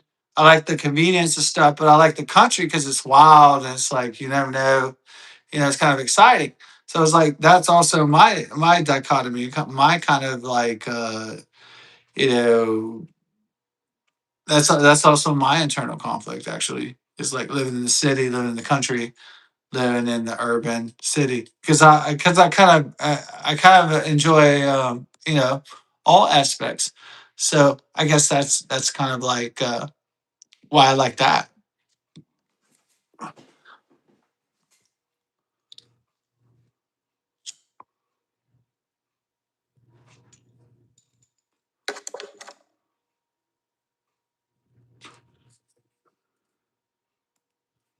So then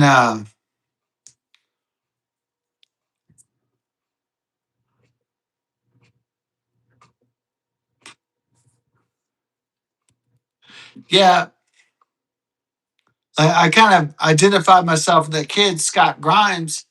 You know, a country kid. He's trying to do cool stuff, but he's you know kind of bogged down in all these rules, has all these responsibilities and stuff. He wants to break out of everything, but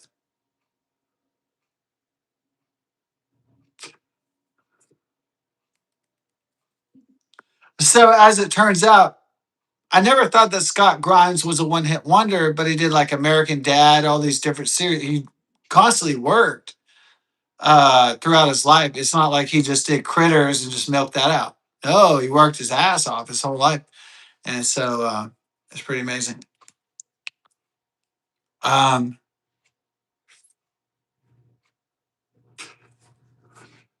One of my favorite parts in the movie, actually, as a 1980s kid.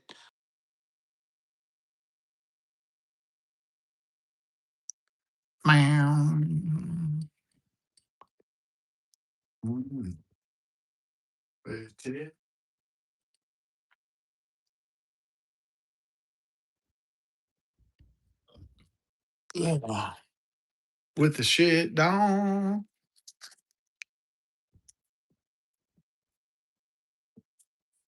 See what? That's somebody called me.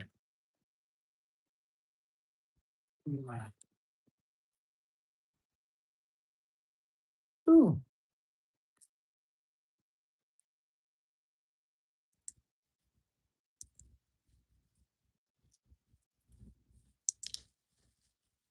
Ooh. Yeah. Oh, yeah. Okay, how's the song? Oh, oh, oh. Okay, so it's really good. Yeah. Okay, how's the song? Oh, down, down. Oh, okay, so it's really good. All right. Yeah. Okay. It's like the because somebody called me because they had been drinking tequila and stuff, and so that's why I. Um, yeah, I'm gonna go take a leak, and then I'll be back with the bam.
Yeah.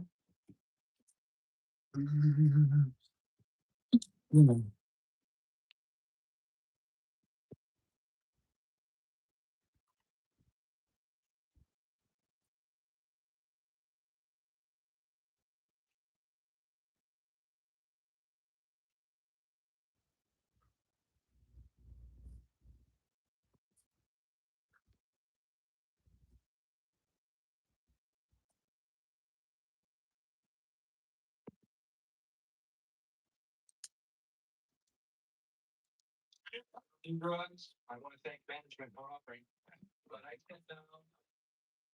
I say no. It means how much you gotta get some more. Nothing. It means no. I mean that the much you give away. It means no. Bad.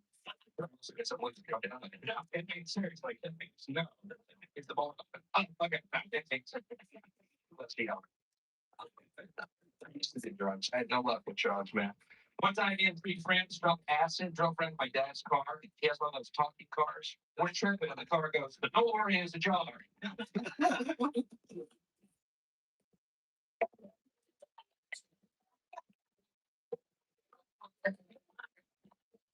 We pulled over and talked about that for 12 hours.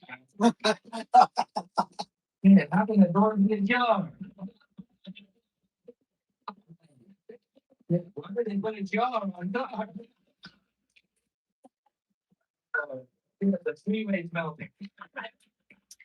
Look at the jar. This went on for an hour. But it is a jar. But what kind of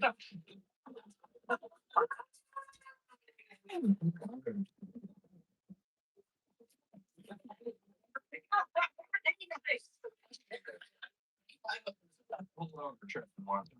There's a dream coming.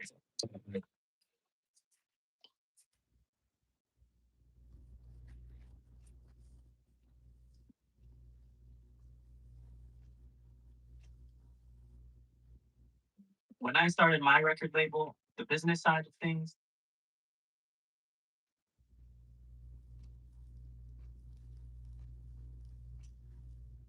imagine being able to build an app with your name on it just by thinking about it. Meet Base 44, a complete AI creation platform. Down south recently, I'm playing a town called Fife, Alabama. All right, it's right outside Sputtnamburg. For those of y'all who need a point of reference. All right. Anyway, I'm down there at Fife. They want me to host their annual Ricketts telethon. All right, whatever. It's great to be able to give something back. Anyway, in this town, this is absolutely true. It was in all the papers. It was on CNN. Apparently, everyone in this town saw these UFOs. Everyone in the town saw the UFOs. Police chief, mayor, they all saw the fucking UFOs. All right.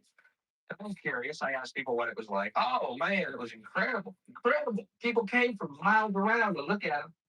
A lot of people came armed. Excuse me? People are bringing shotguns to UFO sightings. We get to the point where we're gonna drop the fucking weapons. I mean, the mothership comes. Oh, maybe we don't know everything. What? Intergalactic fucking skeet shoot. I never want these shotguns to UFO sightings, man. It kind of brings whole new meaning to that phrase. You ain't from around here, are you, boy? Yep, they're little green people. We call them boogers.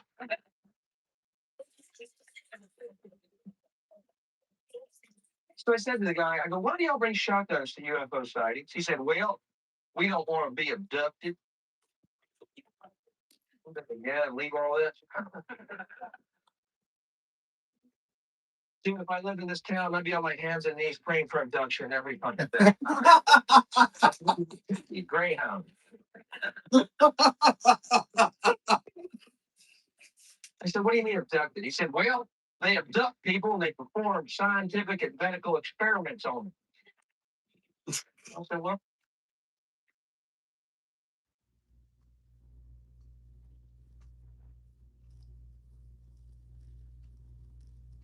See, I think drugs have done some good things for us. I really do. And if you don't believe drugs have done good things for us, do me a favor. Go home tonight, take all your albums, all your tapes, and all your CDs and burn them.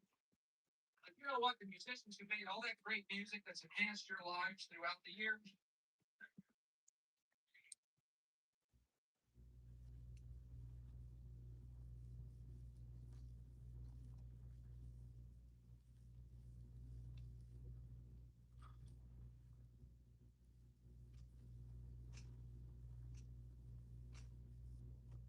if you believe drugs don't do anything good for us, do me this favor, will you? Go home tonight, take all your albums and tapes, okay, and burn them.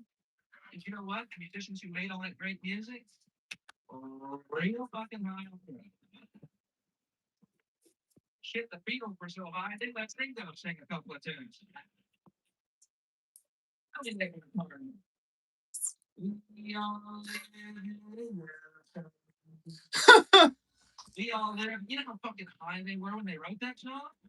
They said to pry Ringo off the ceiling rig to record that. Yeah, he's got a great tune. Put it down to the mind. John, get Ringo. He's got a great song about a tambourine or something. I don't know. John, get up to sing. Oh, fuck. Just bring the mics up here. We'll sing from the planet. They were real harmony. Great music. They were harmony. Drugs had positive effects. Shall I walk you through it again?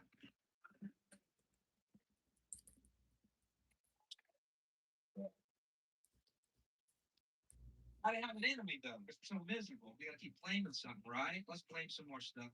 Drugs, good. Rock and roll. Every few years, rock and roll becomes the big enemy, doesn't it?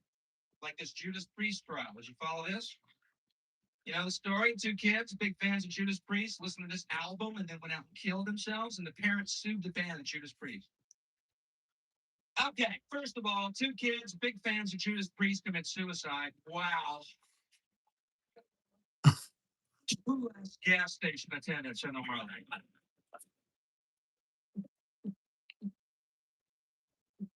I don't want to sound cold or anything, but we didn't lose a kid. Most stations are self-service now anyway, so we saved them a long, troublesome job search.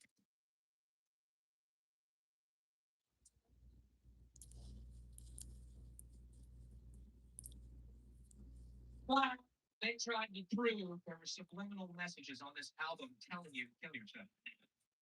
I may be naive, but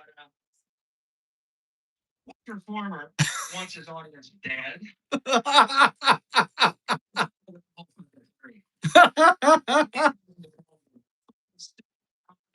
Fucking sick of it. Fucking sick of it. They're making $400,000 a fucking night. I'm sick of the free drugs, the free booze, and the groupies blowing me down the fucking dust.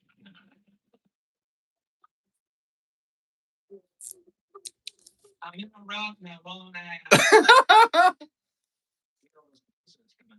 Sucks. Unless. Here, Nigel, come in. What if? What if? Let's just say, what if? Open your mind real wide now. What if we kill the fucking audience?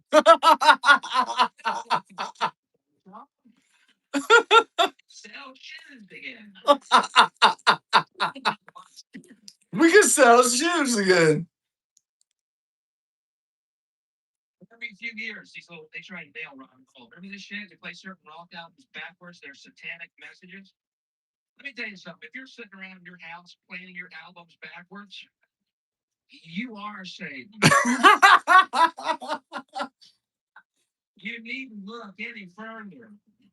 And don't go ruining my stereo to prove a fucking point. Come here a minute. Can you hear that? Listen. Hey, no, it's brand new, man. What the fuck are you doing? No, shut up, Mr. Real Close. Can you hear that? It's crystal clear. Satan is Lord. Satan is Lord. It's what he did. Oh my God, what's the name?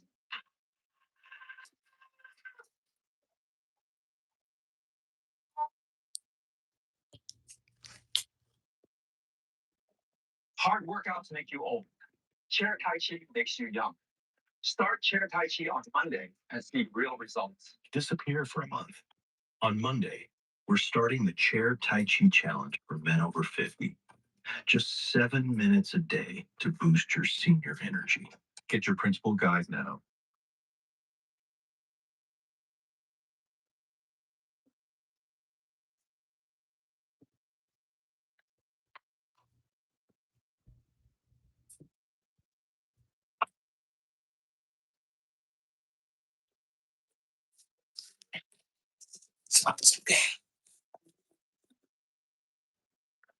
Music cannot just 3 men back said, don't report this. Essential, that's all that said. Now, I was straight. All praise is fine.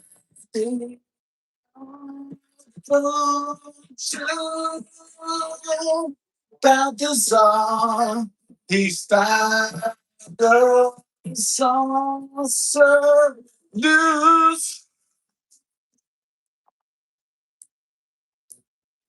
Wait, there's more. He knows all bells.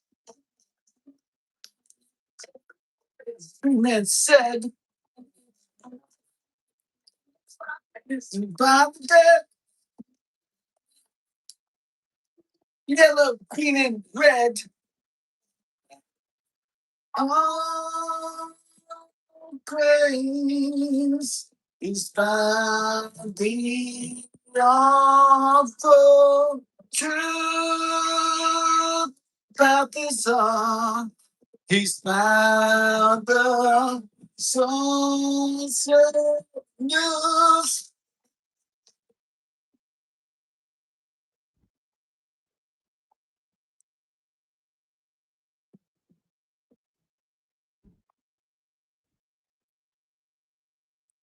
Hey, Charles.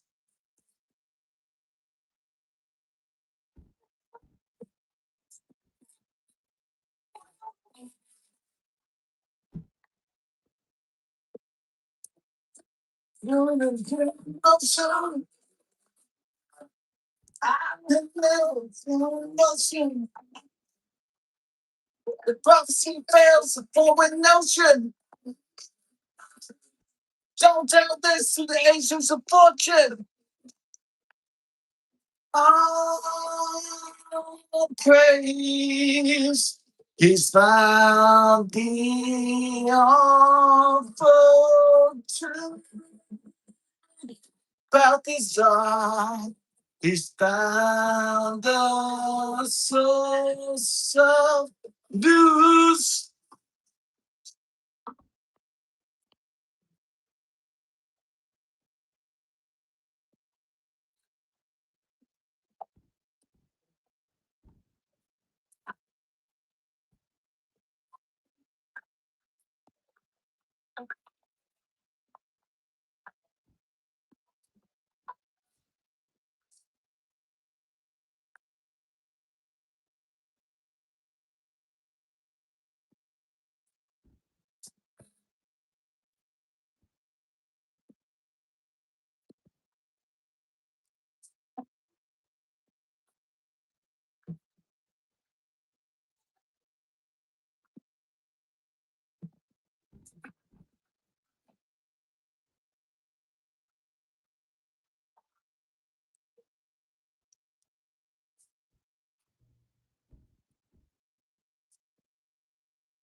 Phil Collins.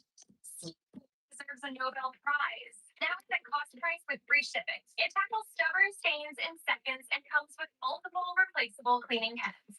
Not only can it clean.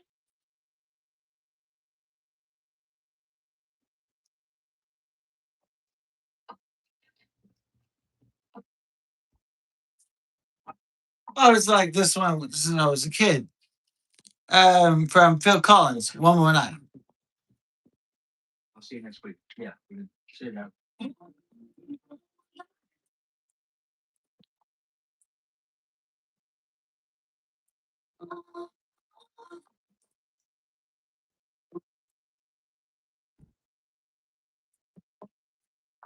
Traveling so long, she will not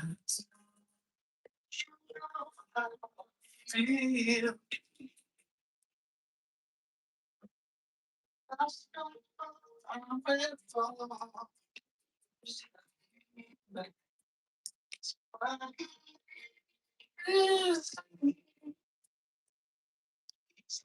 One more night. One more night. I can't wait forever.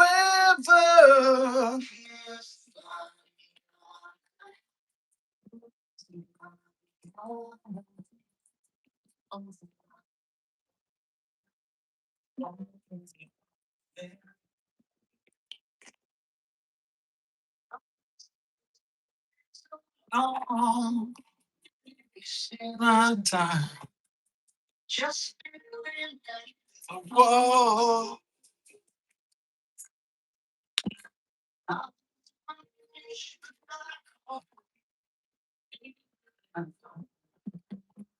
Maybe I'm alone. One more night.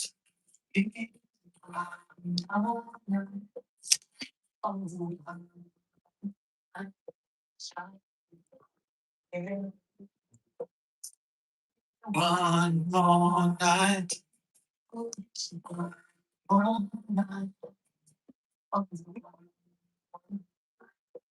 I can't live forever.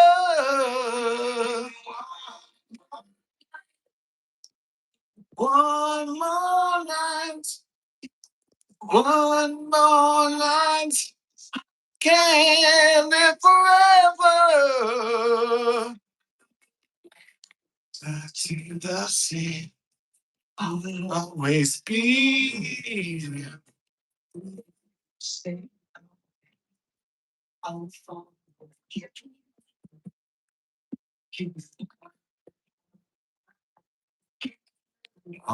more night.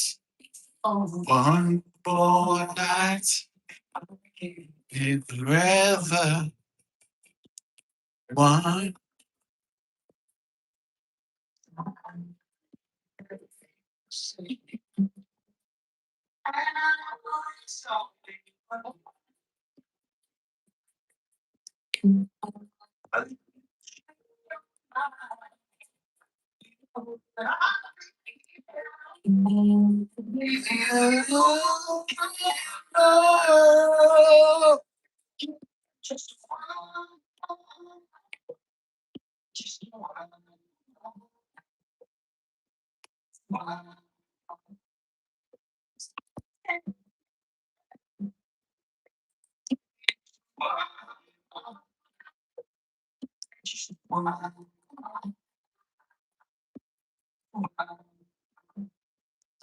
I can't wait forever.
You're doing a number called S.A.W.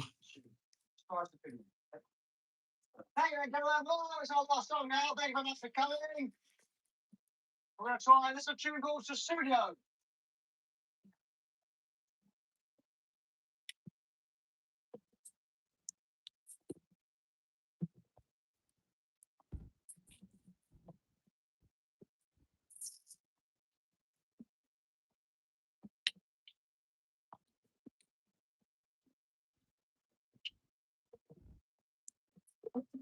Like rose, every time, S.A.W.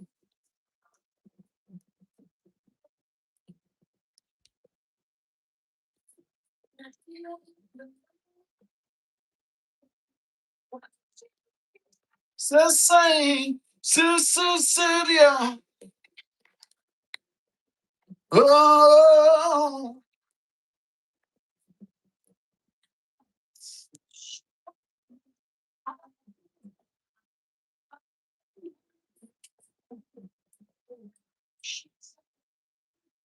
all my life, say the word, S.A.W.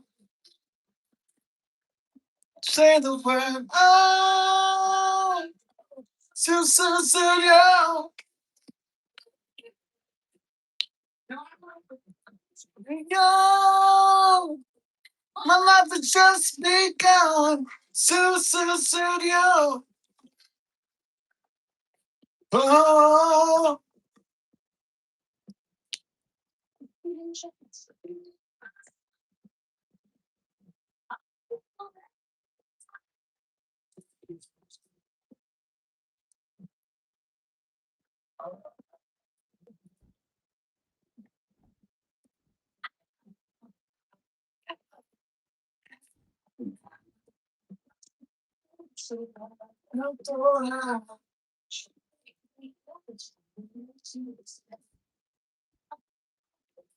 say the word, S.A.W.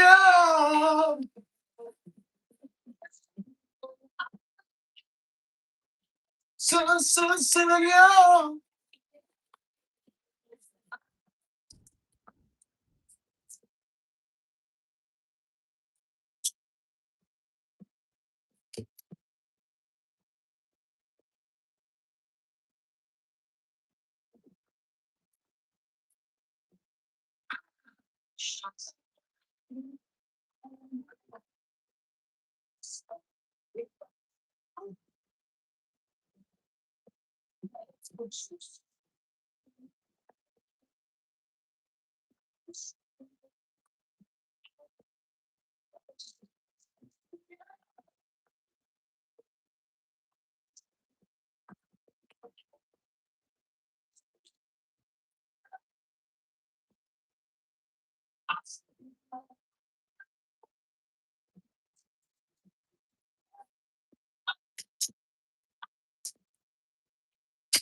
Say the word.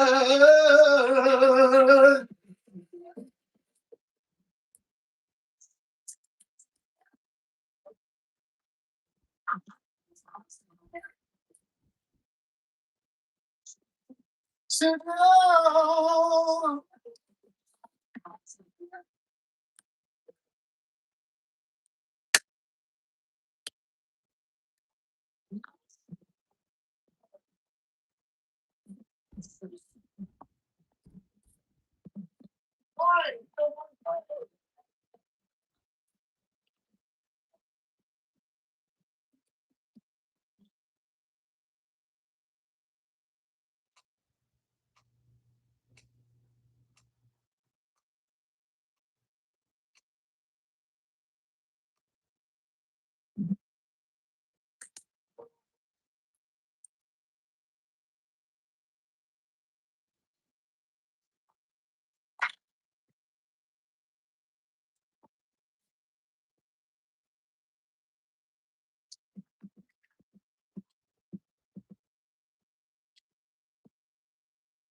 don't mind. Oh, I don't mind.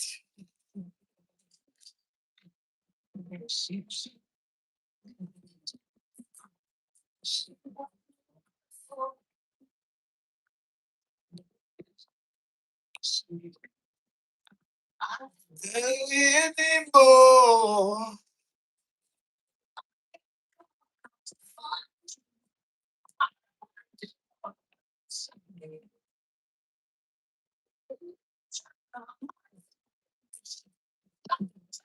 Off the lights. Oh, I don't mind. Oh, I don't mind. Oh, I don't mind. Oh, I don't mind.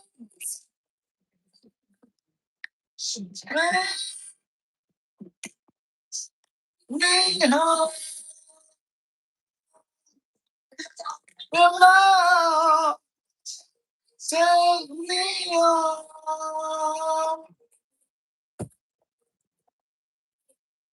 Take me home. Yeah, prisoner of my life. I said to you.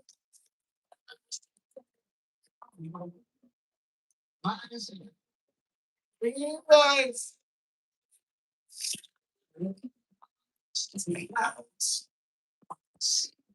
This night.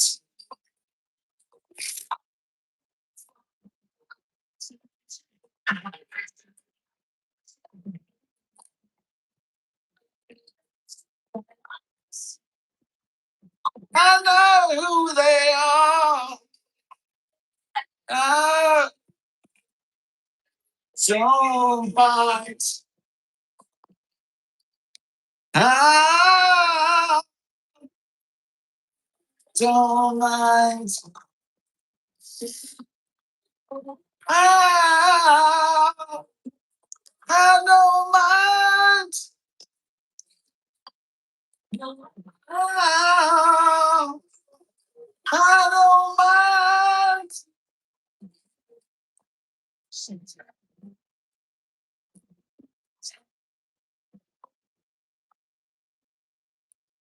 This don't remember.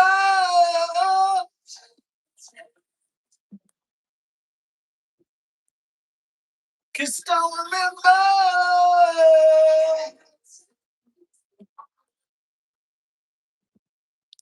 Cause don't remember.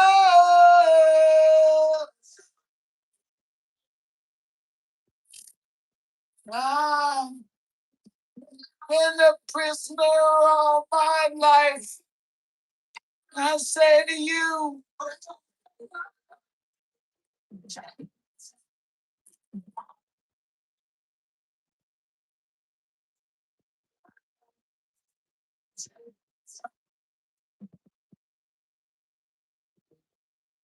you don't remember.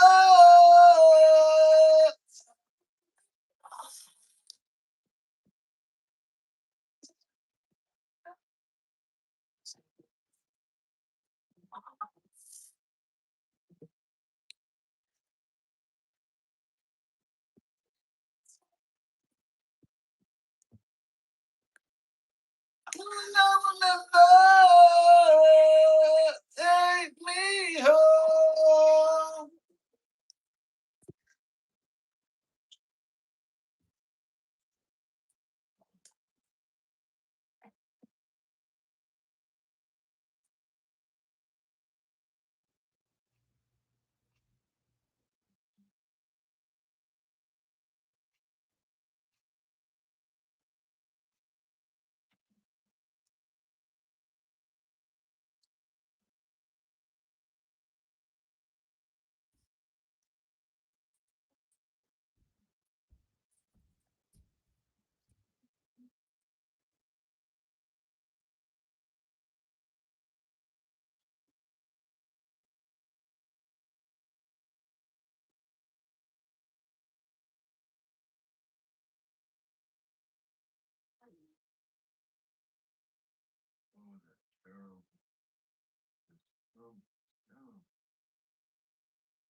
You see, it wouldn't be so bad if they could sing. They certainly can't dance.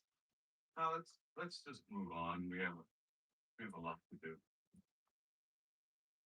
Let's do rain. We can't. Why? I forgot to tell you. What? Lionel called in sick. Yes. Appendicitis. What is he doing to me? He'll miss the opening. This is the most important number in the show. Can someone else sing it? What about Billy? Got a good voice. Who is it? Yeah, Mr. Beauregard.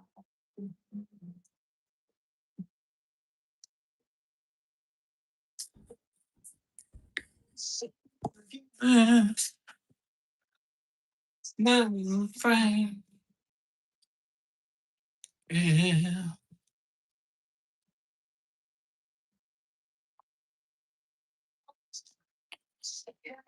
Eyes.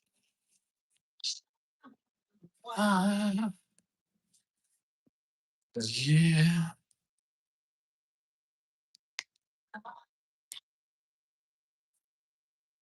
Wish it could rain down on me.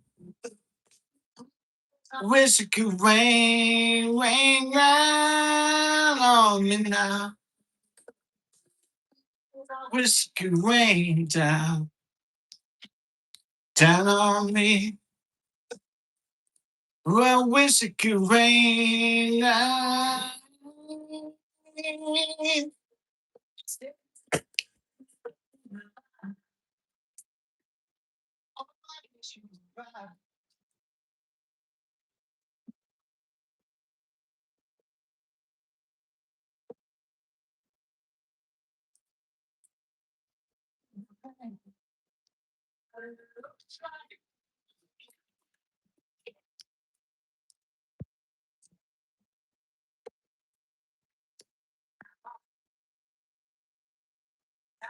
I wish it could rain down on me.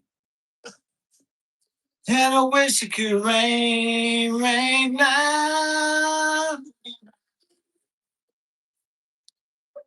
It could rain down on me. Wish it could rain down.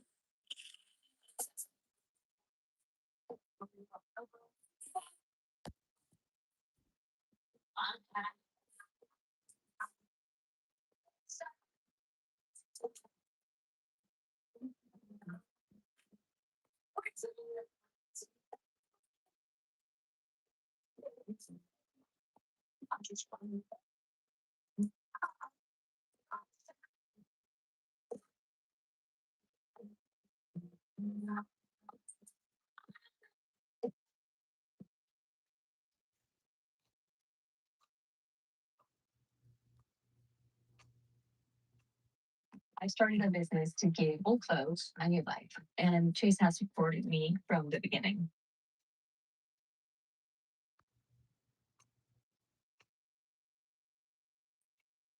Everyone understands that your bag, your scarf, your umbrella tells the world who you are, what you care about. Everyone here has kick.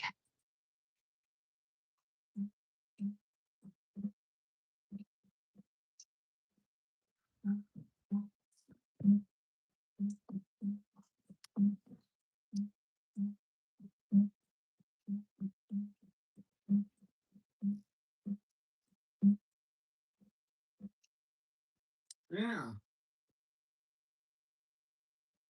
Anyway, so that's what I call the out no jacket one. All right, next one. Okay, time is what it takes to remember the country. Yeah. No jacket required. Good. We got video people here to talk about the new thing. Really? No number.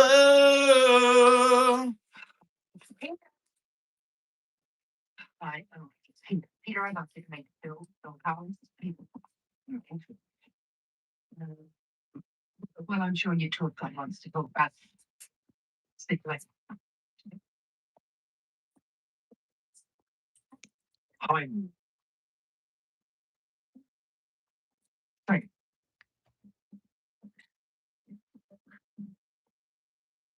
Once upon a time in the West. Once upon a time in the West. Emma, 310 to you. who turned to you? Huh?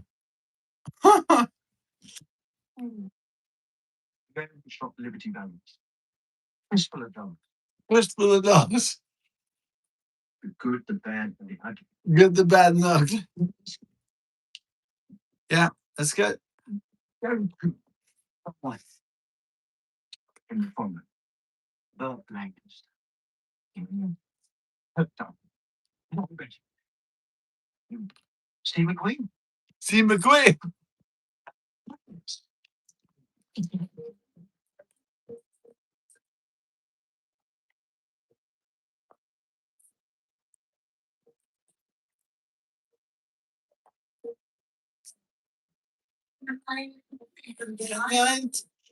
On the ground.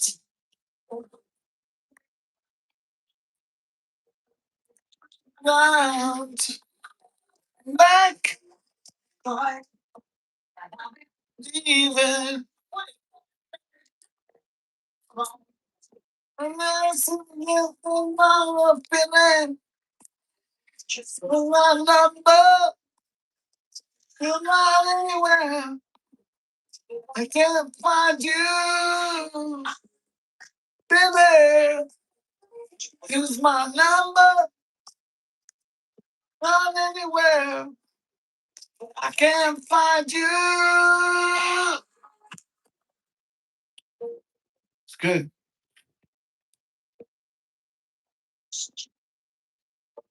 Nights. Night.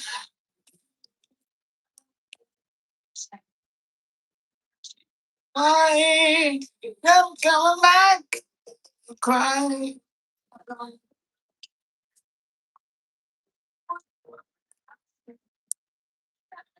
You the life of Billy, Billy just lose that number. You're not anywhere. I can't find you, Billy. Lose that number. You're not anywhere. And I can't find you.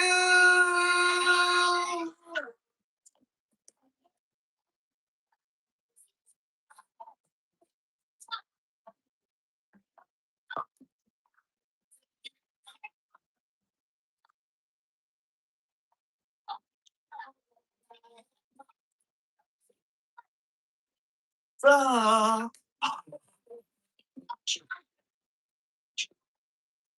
keep it around being loud, yeah.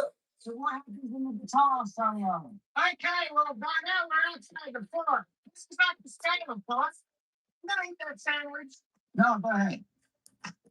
Let's see the guitar. Sounds scuba. Great, great sandwich. So you really run through the front gate. Then you see the evil too. You raise the flagpole. And front right. It's not very many though. Okay. Here's the thing. Feeling done to my number. You're not anywhere. And I can't find you. Oh, Billy. Let's lose my number. Not anywhere. I can't find you. Oh, Billy. I know I was that fine. Nobody knew where to find things. Everything's was found. I'm fine.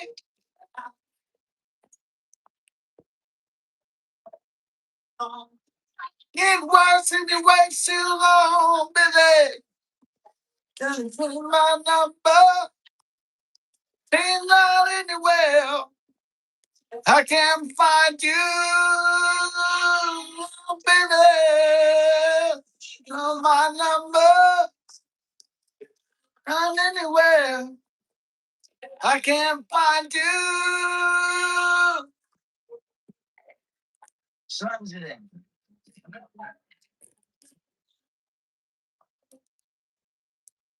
And find you.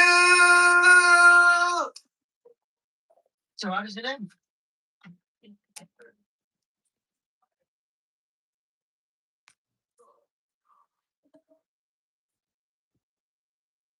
So how does it end? Blue Chew Gold is a staple in my house. Why? Because they really work. So Blue Chew Gold works because it actually targets the brain. It combines apomorphine and oxytocin.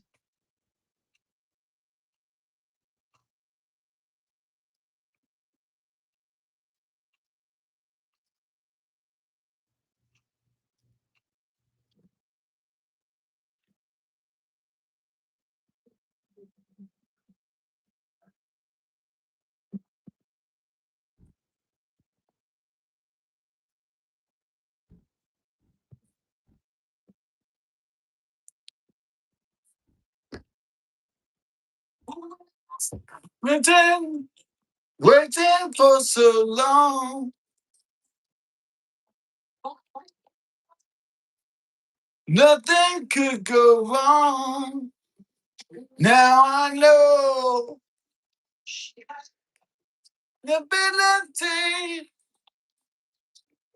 Thanks to see. One boy, the visible touch. That's right over your heart. Visible touch tears you apart.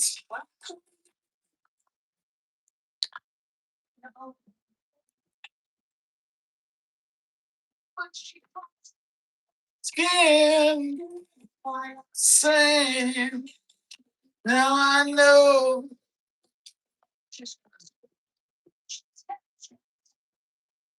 Something mysterious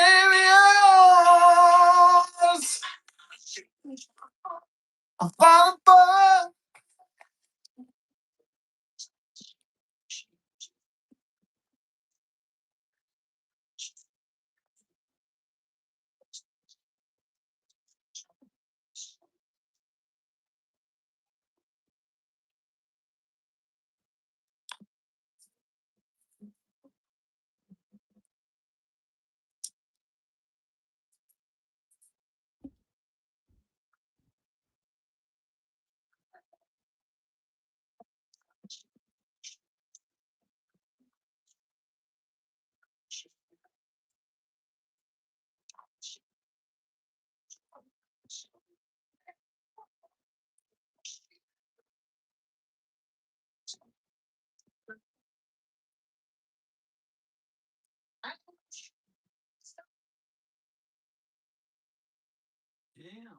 Again, Vice President Bush, Vice President Mondale, Senator Baker, Speaker O'Neill, Reverend Wilmot, and my fellow citizens. To a few of us here today, this is a solemn and most momentous occasion. And yet, in the history of our nation, it is a commonplace occurrence. The orderly transfer of authority, as called for in the Constitution, routinely takes place as it has for almost 2 centuries, and few of us stop to think how unique we really are. In the eyes of many in the world, this every 4 year ceremony we accept as normal is nothing less than a miracle. Mr. President, I want our fellow citizens to know how much you did to carry on this tradition. By your gracious cooperation in the transition process, you have shown a watching world that we are a united people pledged to maintaining a political system which guarantees individual liberty to a greater degree than any other. And I thank you and your people for all your help in maintaining the continuity which is the bulwark of our republic.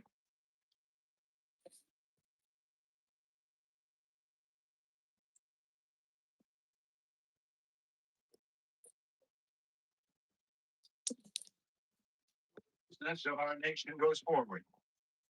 These United States are confronted with an economic affliction of great proportions. We suffer from the longest and one of the worst sustained inflations in our national history. It distorts our economic decisions, penalizes thrift, and crushes the struggling young and the fixed income elderly alike. It threatens to shatter the lives of millions of our people. Idle industries have cast workers into unemployment, human misery, and personal indignity. Those who do work are denied a fair return for their labor by a tax system which penalizes successful achievement and keeps us from maintaining full productivity. Great as our tax burden is, it has not kept pace with public spending. For decades, we have piled deficit upon deficit, mortgaging our future and our children's future for the temporary convenience of the present. To continue this long trend is to guarantee tremendous social, cultural, political, and economic upheavals. You and I, as individuals, can, by borrowing, live beyond our means, but for only a limited period of time. Why then should we think that collectively, as a nation, we're not bound by that same limitation? We must act today in order to preserve tomorrow. And let there be no misunderstanding. We're going to begin to act beginning today.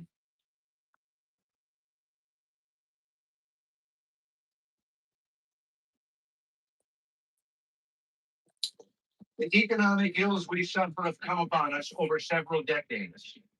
They will not go away in days, weeks, or months. but they will go away. They will go away because we, as Americans, have the capacity now, as we've had in the past, to do whatever needs to be done to preserve this last and greatest bastion of freedom. In this present crisis, government is not the solution to our problem. Government is the problem.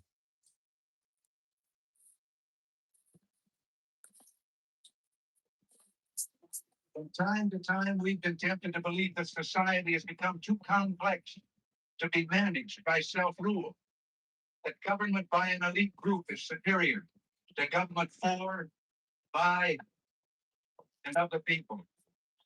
But if no one among us is capable of governing himself, then who among us has the capacity to govern someone else? Us together, in and out of government, must bear the burden. The solutions we seek must be equitable, with no one group singled out to pay a higher price.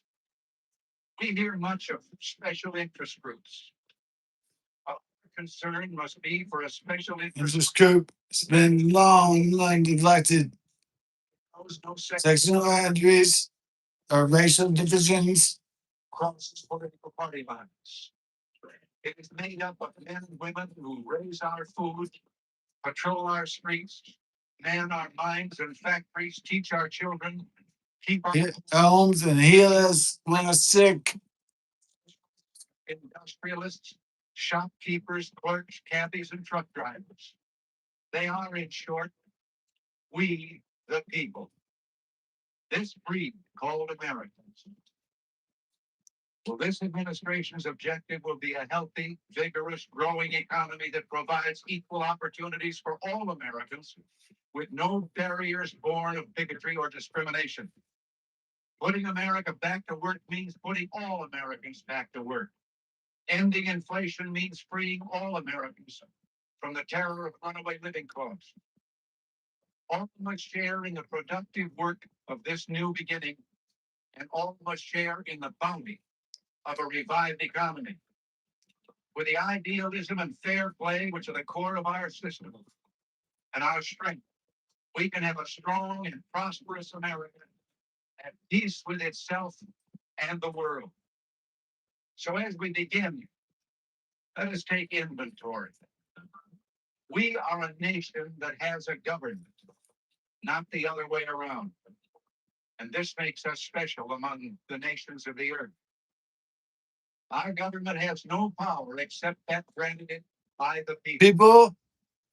It is time to check and reverse the growth of government, which shows signs of having grown beyond the governed. It's my intention to curb the size and influence of the federal establishment and to demand recognition of the distinction between the powers granted to the federal government and those reserved to the states or to the people.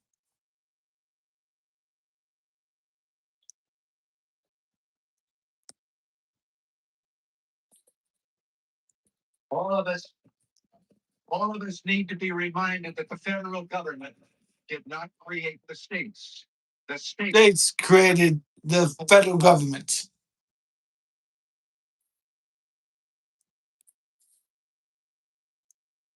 Now, so there will be no misunderstanding. It's not my intention to do away with government. It is rather to make it work. Work with us, not over us. To stand by our sides and not ride on our backs. Must provide opportunity, not smother it. Foster productivity, not stifle it.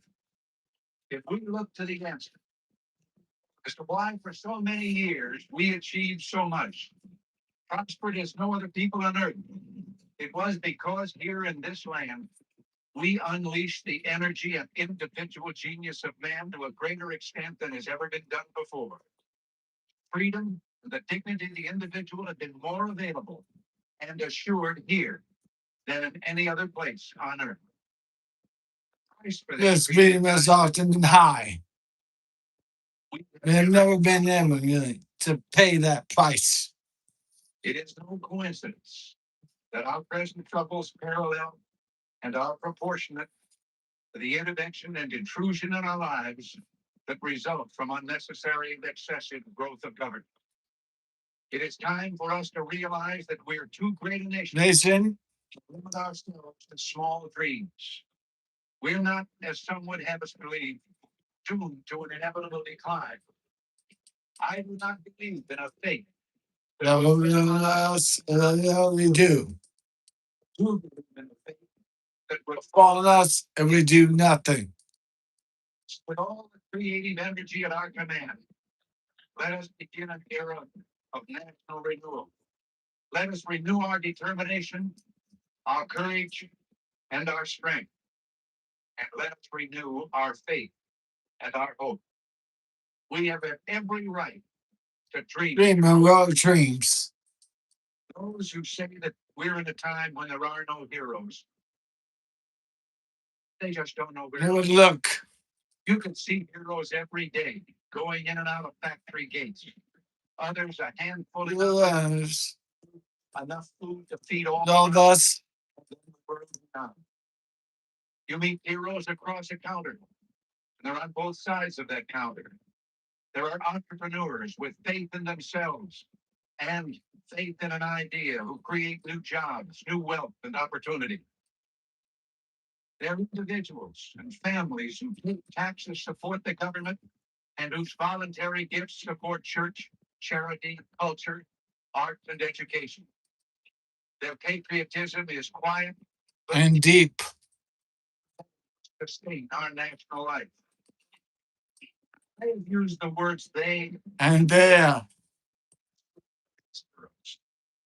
I could say You and yours. I'm blessed the heroes of whom I speak. You, the citizens of this blessed land. Your dreams, your hopes, your goals are going to be the dreams, the hopes, the goals of this administration. So help me God.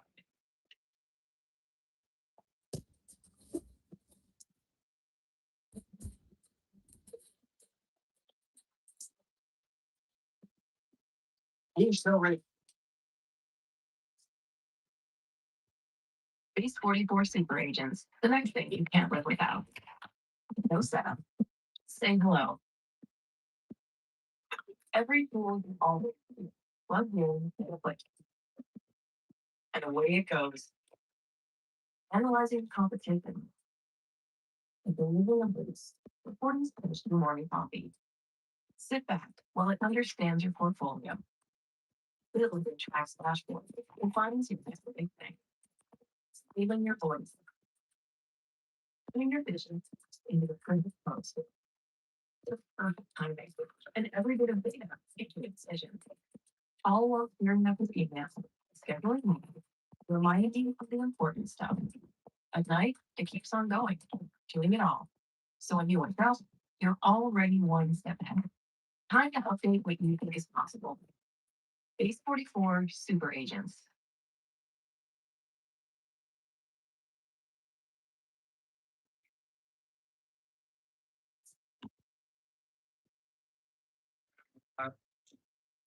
Chief Justice Berger, Vice President Bush, O'Neill, Senator Dole, Reverend clergy, and members of my family and friends, and my fellow citizens.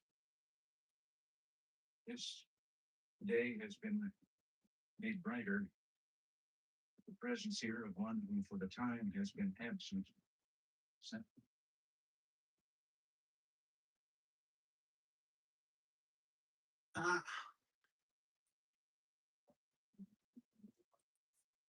From the White House to the President of the United States, we presented an like item.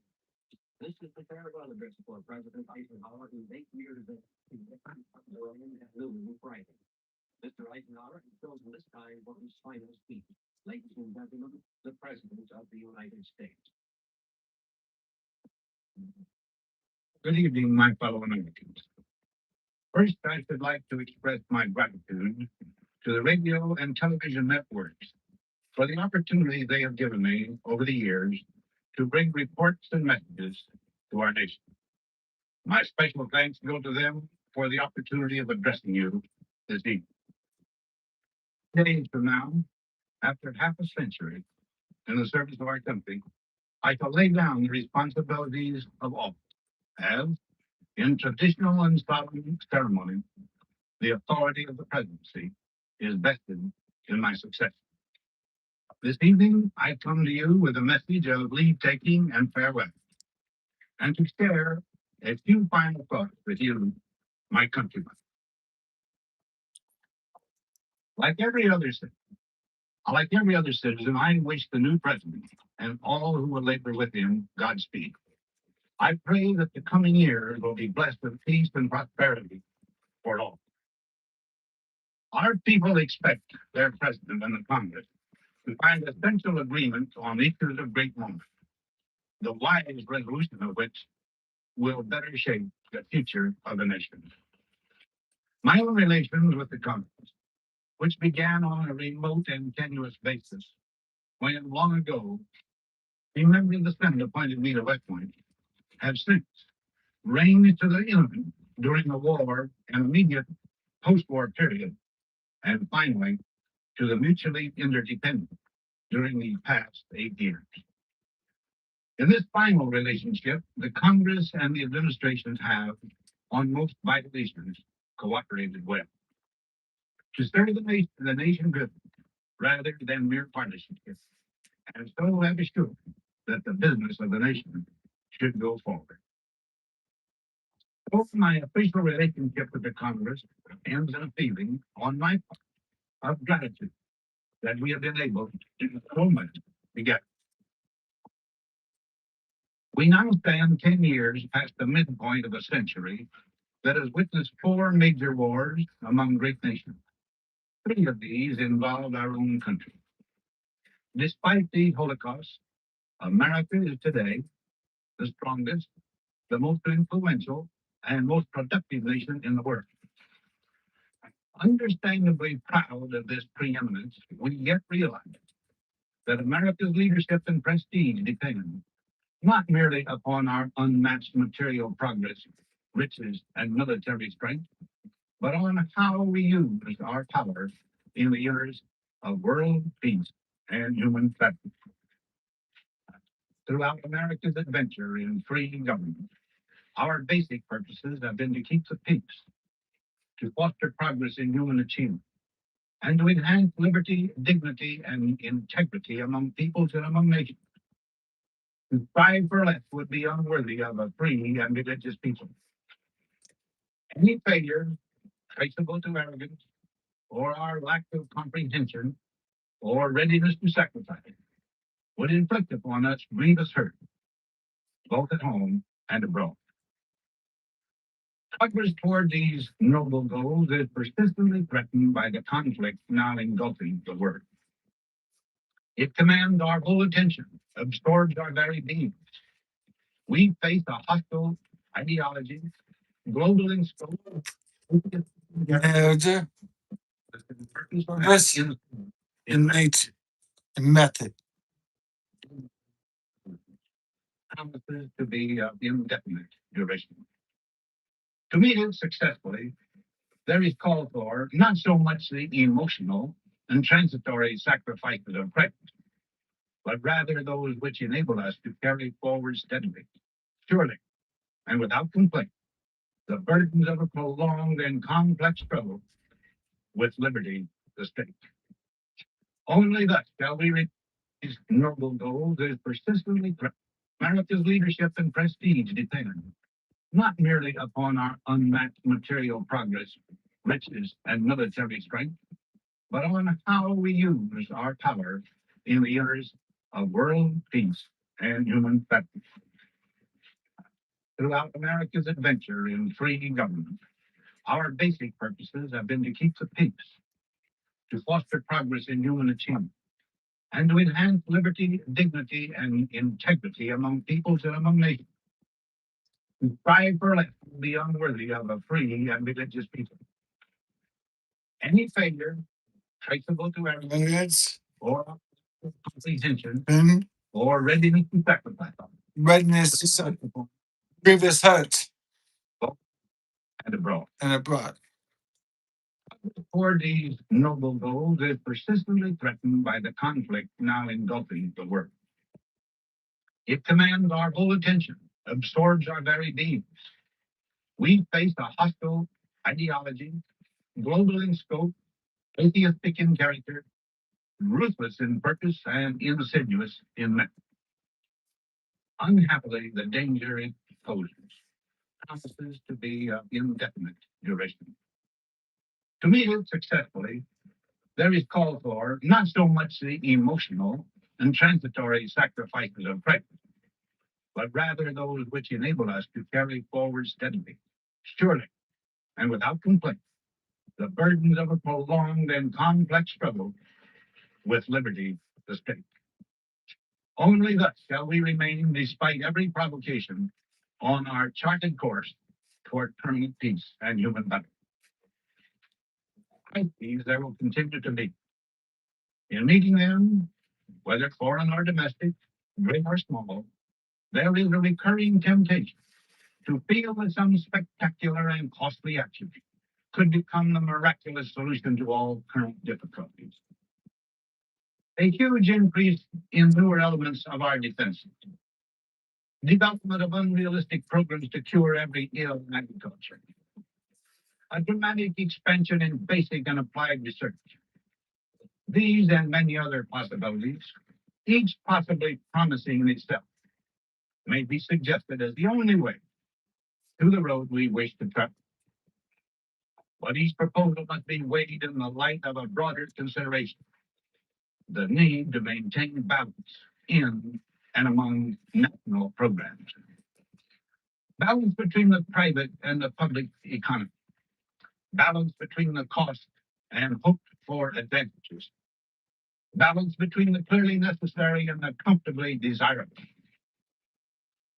Balance between our essential requirements as a nation and the duties imposed by the nation upon the individual.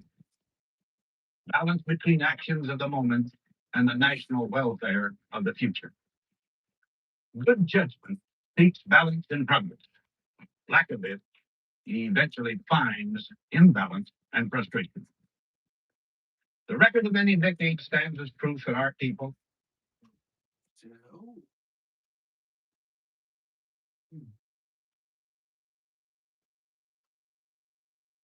Funny letter is remove. Remove.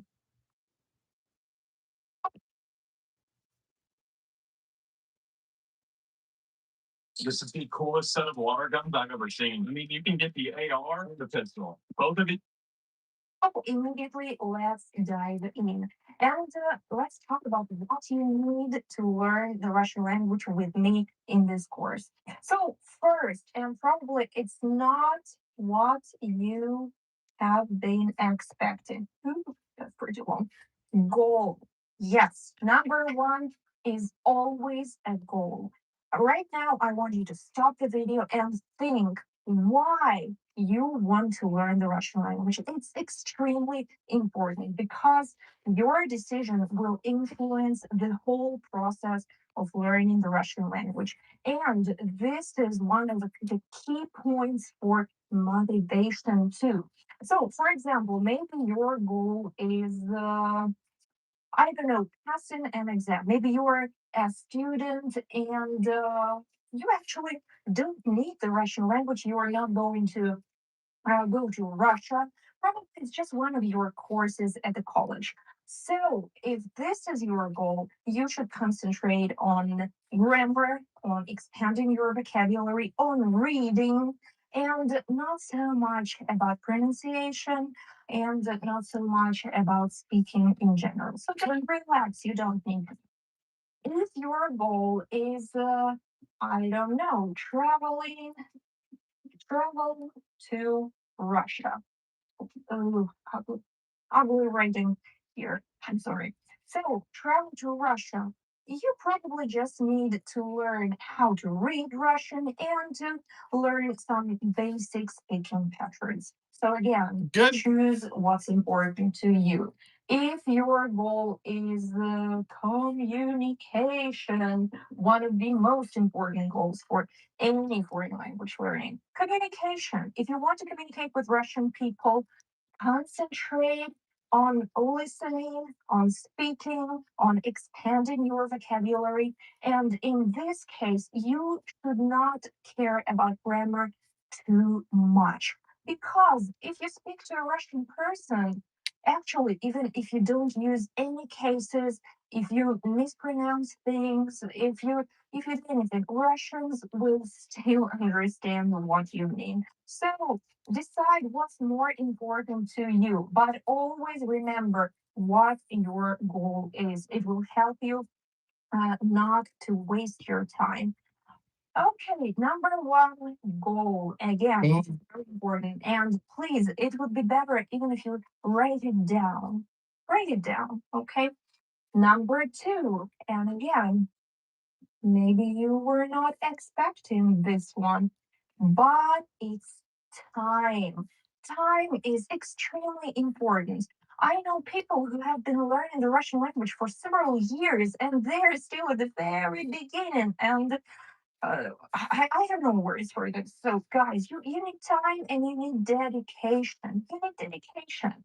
The most common question that my students ask me, how much time or exactly how many hours do I need to become fluent in Russian? And I'm always like, how on earth do I know? Geez, it depends on so many things. It depends on your native language. Maybe you're from Slovakia or from Poland, maybe from China, from Japan, from the United States. I don't know. Depends on your native language. It depends on your memory. Maybe you easily remember things. Maybe it takes much effort for you to remember new words and grammar rules and that stuff. It depends on your schedule. Maybe you can dedicate 10 hours per day learning the Russian language, which is too much actually, or 10 minutes per day, or 2 minutes every day of listening. How fast can I become fluent in Russian? So it's up to you. It's not up to me. It's up to you. How much time you spend influences and actually. Wait a second. Let's just say uh, 100 hours. Okay, 100 hours just to satisfy everyone. At least 100 hours, no less than that. So, okay, goal of time and number three. This is, I would say, I don't know even, I don't know, write it down. Let me paint it to draw. Huh? But I don't know why. I don't know why. Actually, I have good news and bad news about it. So let's begin with bad news, okay? So, bad news. There are 33 letters.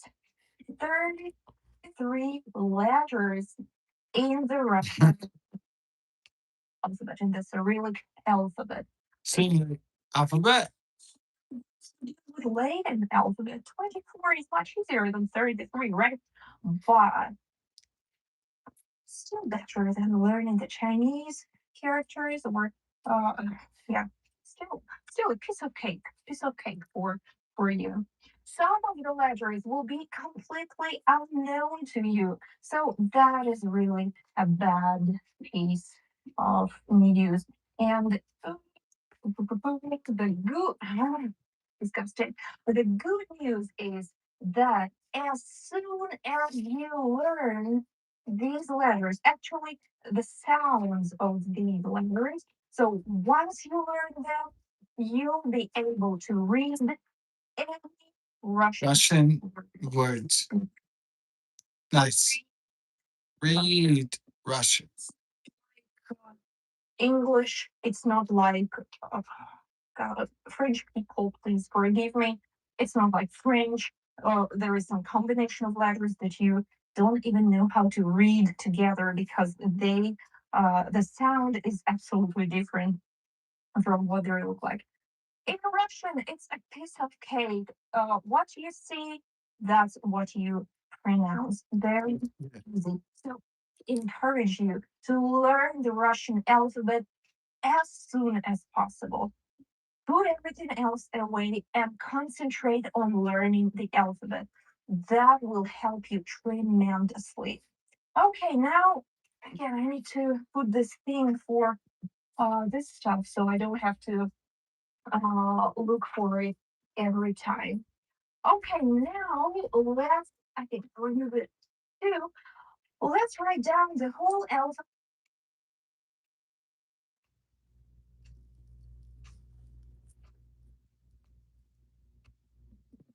What's the topic of today's video?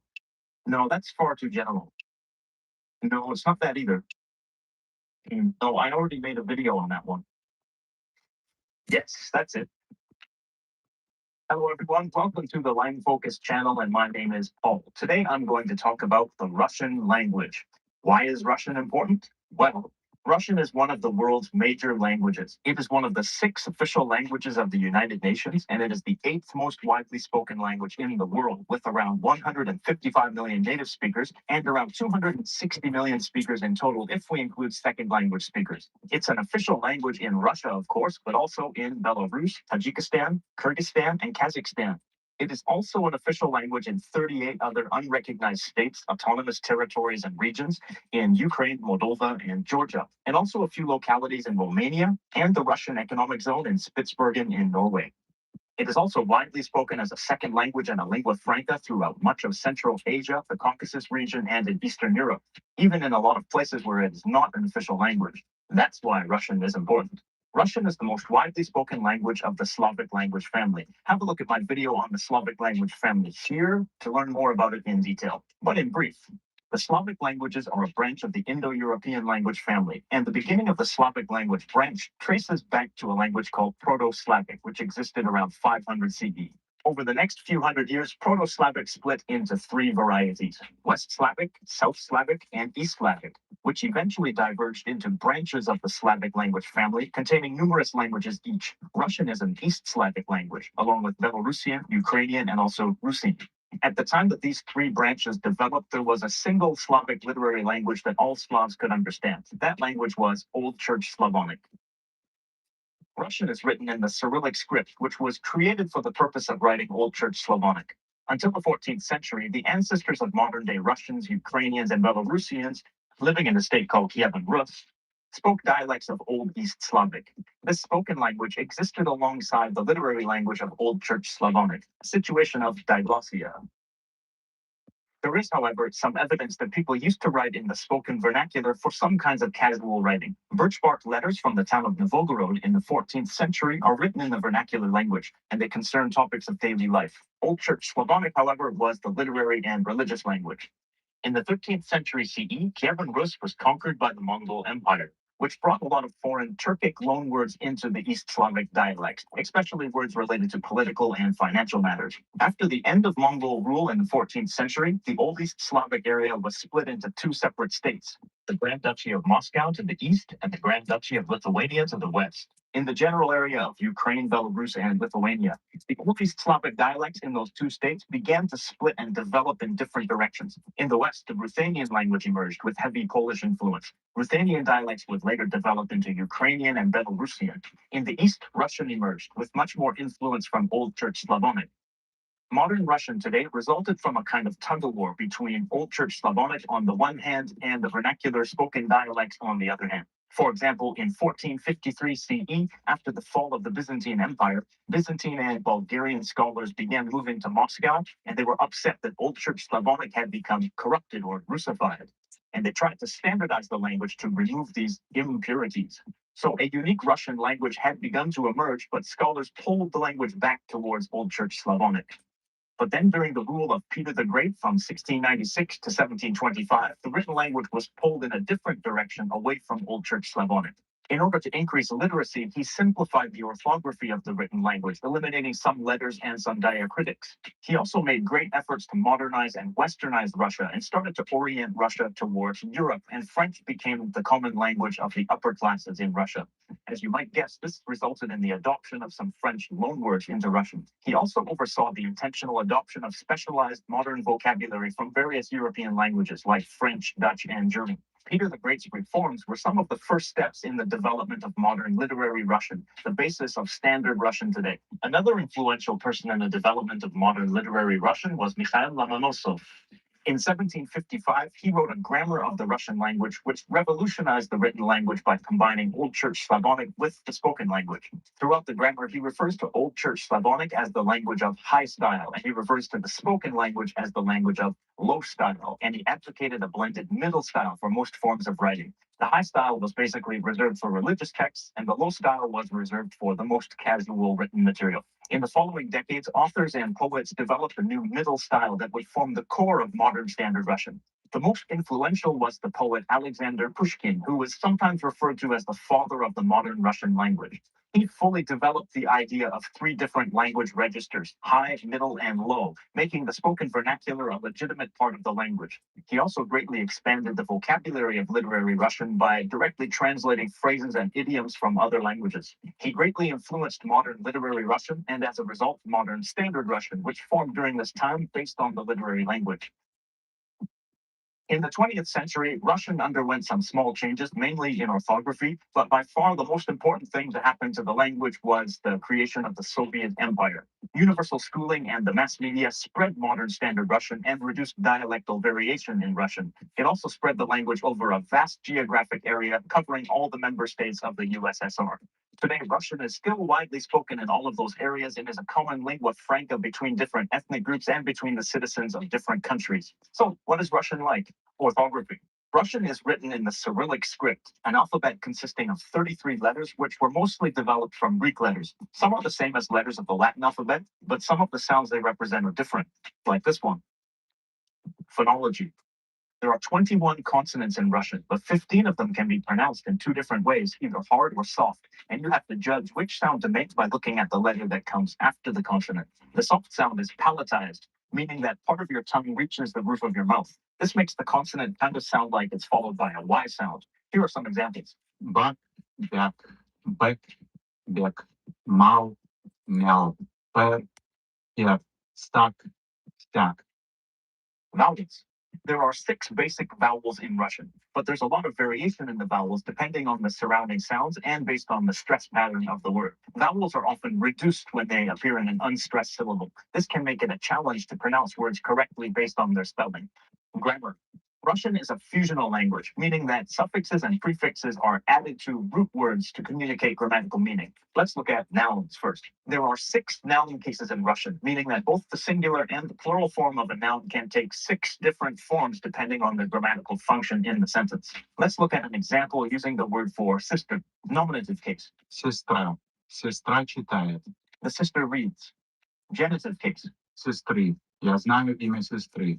I know the sister's name. Dative case. Сестре. Брат дал сестре билет.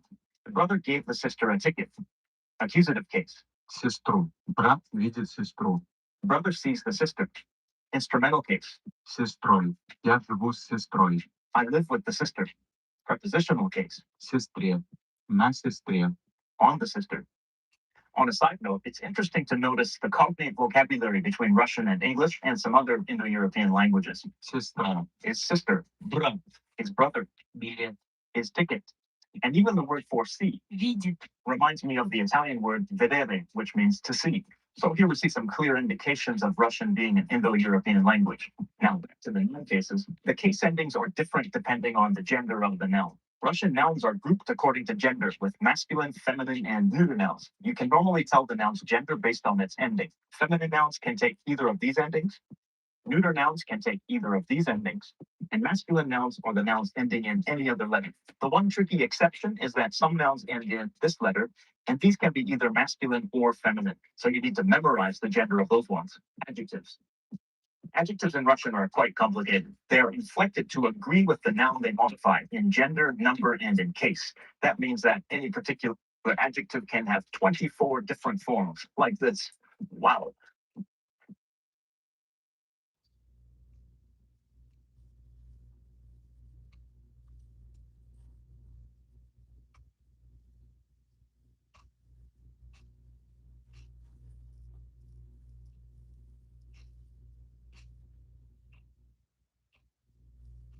speaking about your brother, then it will be understood as tie takoyaki.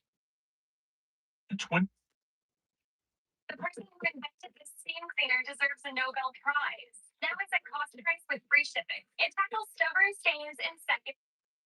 26 million native speakers, making it the 9th most spoken language in the world if we focus on native speakers alone. It's spoken mainly in the Northeast Asian region of Japan, and also to a limited extent in some immigrant communities and amongst some elderly people living in Japan's former colonies like Korea and Taiwan. Japanese belongs to the Japonic language family, which also includes the endangered Ryukyuan languages of Okinawa and the Amami Islands. But the early history of Japanese and its relationship to other languages is largely unknown. There are theories that the Japanese and Korean languages share a common ancestor, and there are theories that Japanese and Korean are part of a wider language family called the Altaic language family, which also includes the Turkic languages, Mongolian, and the Tungusic languages.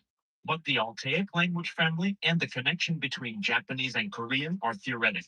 They're hotly debated and are not generally accepted. There are also theories that Japanese arose from contact between the language of the Yayoi people, who migrated from the Northeast Asian mainland into Japan 2,000 to 3,000 years ago, and the language or languages of the Jomon people, who were already living there. But the nature of the languages that these two groups of people spoke is not clearly known. Japanese was not a written language in its early history during the Yayoi period, which leaves us very little evidence of what it was actually like during that time. In the 3rd century CE, the Yamato state in Japan established relations with China, and the next 600 years would be a period of heavy Chinese influence, during which the rulers and elite sought to emulate many aspects of Chinese culture. Written Chinese was probably introduced to Japan in the 4th century, and since Japanese had no written form, classical Chinese became the first literary language used by the elite. Later, Chinese characters began being adapted to write Japanese. The earliest examples we have of Japanese writing are from the 8th century, and there are two forms, kanbun Kanbun. and manyogana. Manyogana. Kanbun was the writing of Japanese in classical Chinese style, using Chinese characters to represent the meaning of Japanese words. These texts were essentially Chinese, but were intended to be readable in Japanese. Manyogana was a way of writing Japanese entirely in Chinese characters, with most of the characters representing the phonetic sound of the underlying Japanese syllables.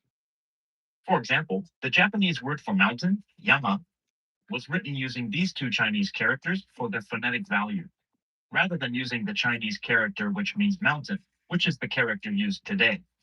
And not only one Chinese character was used for each sound. Numerous different characters could be used to represent the same sound. For example, the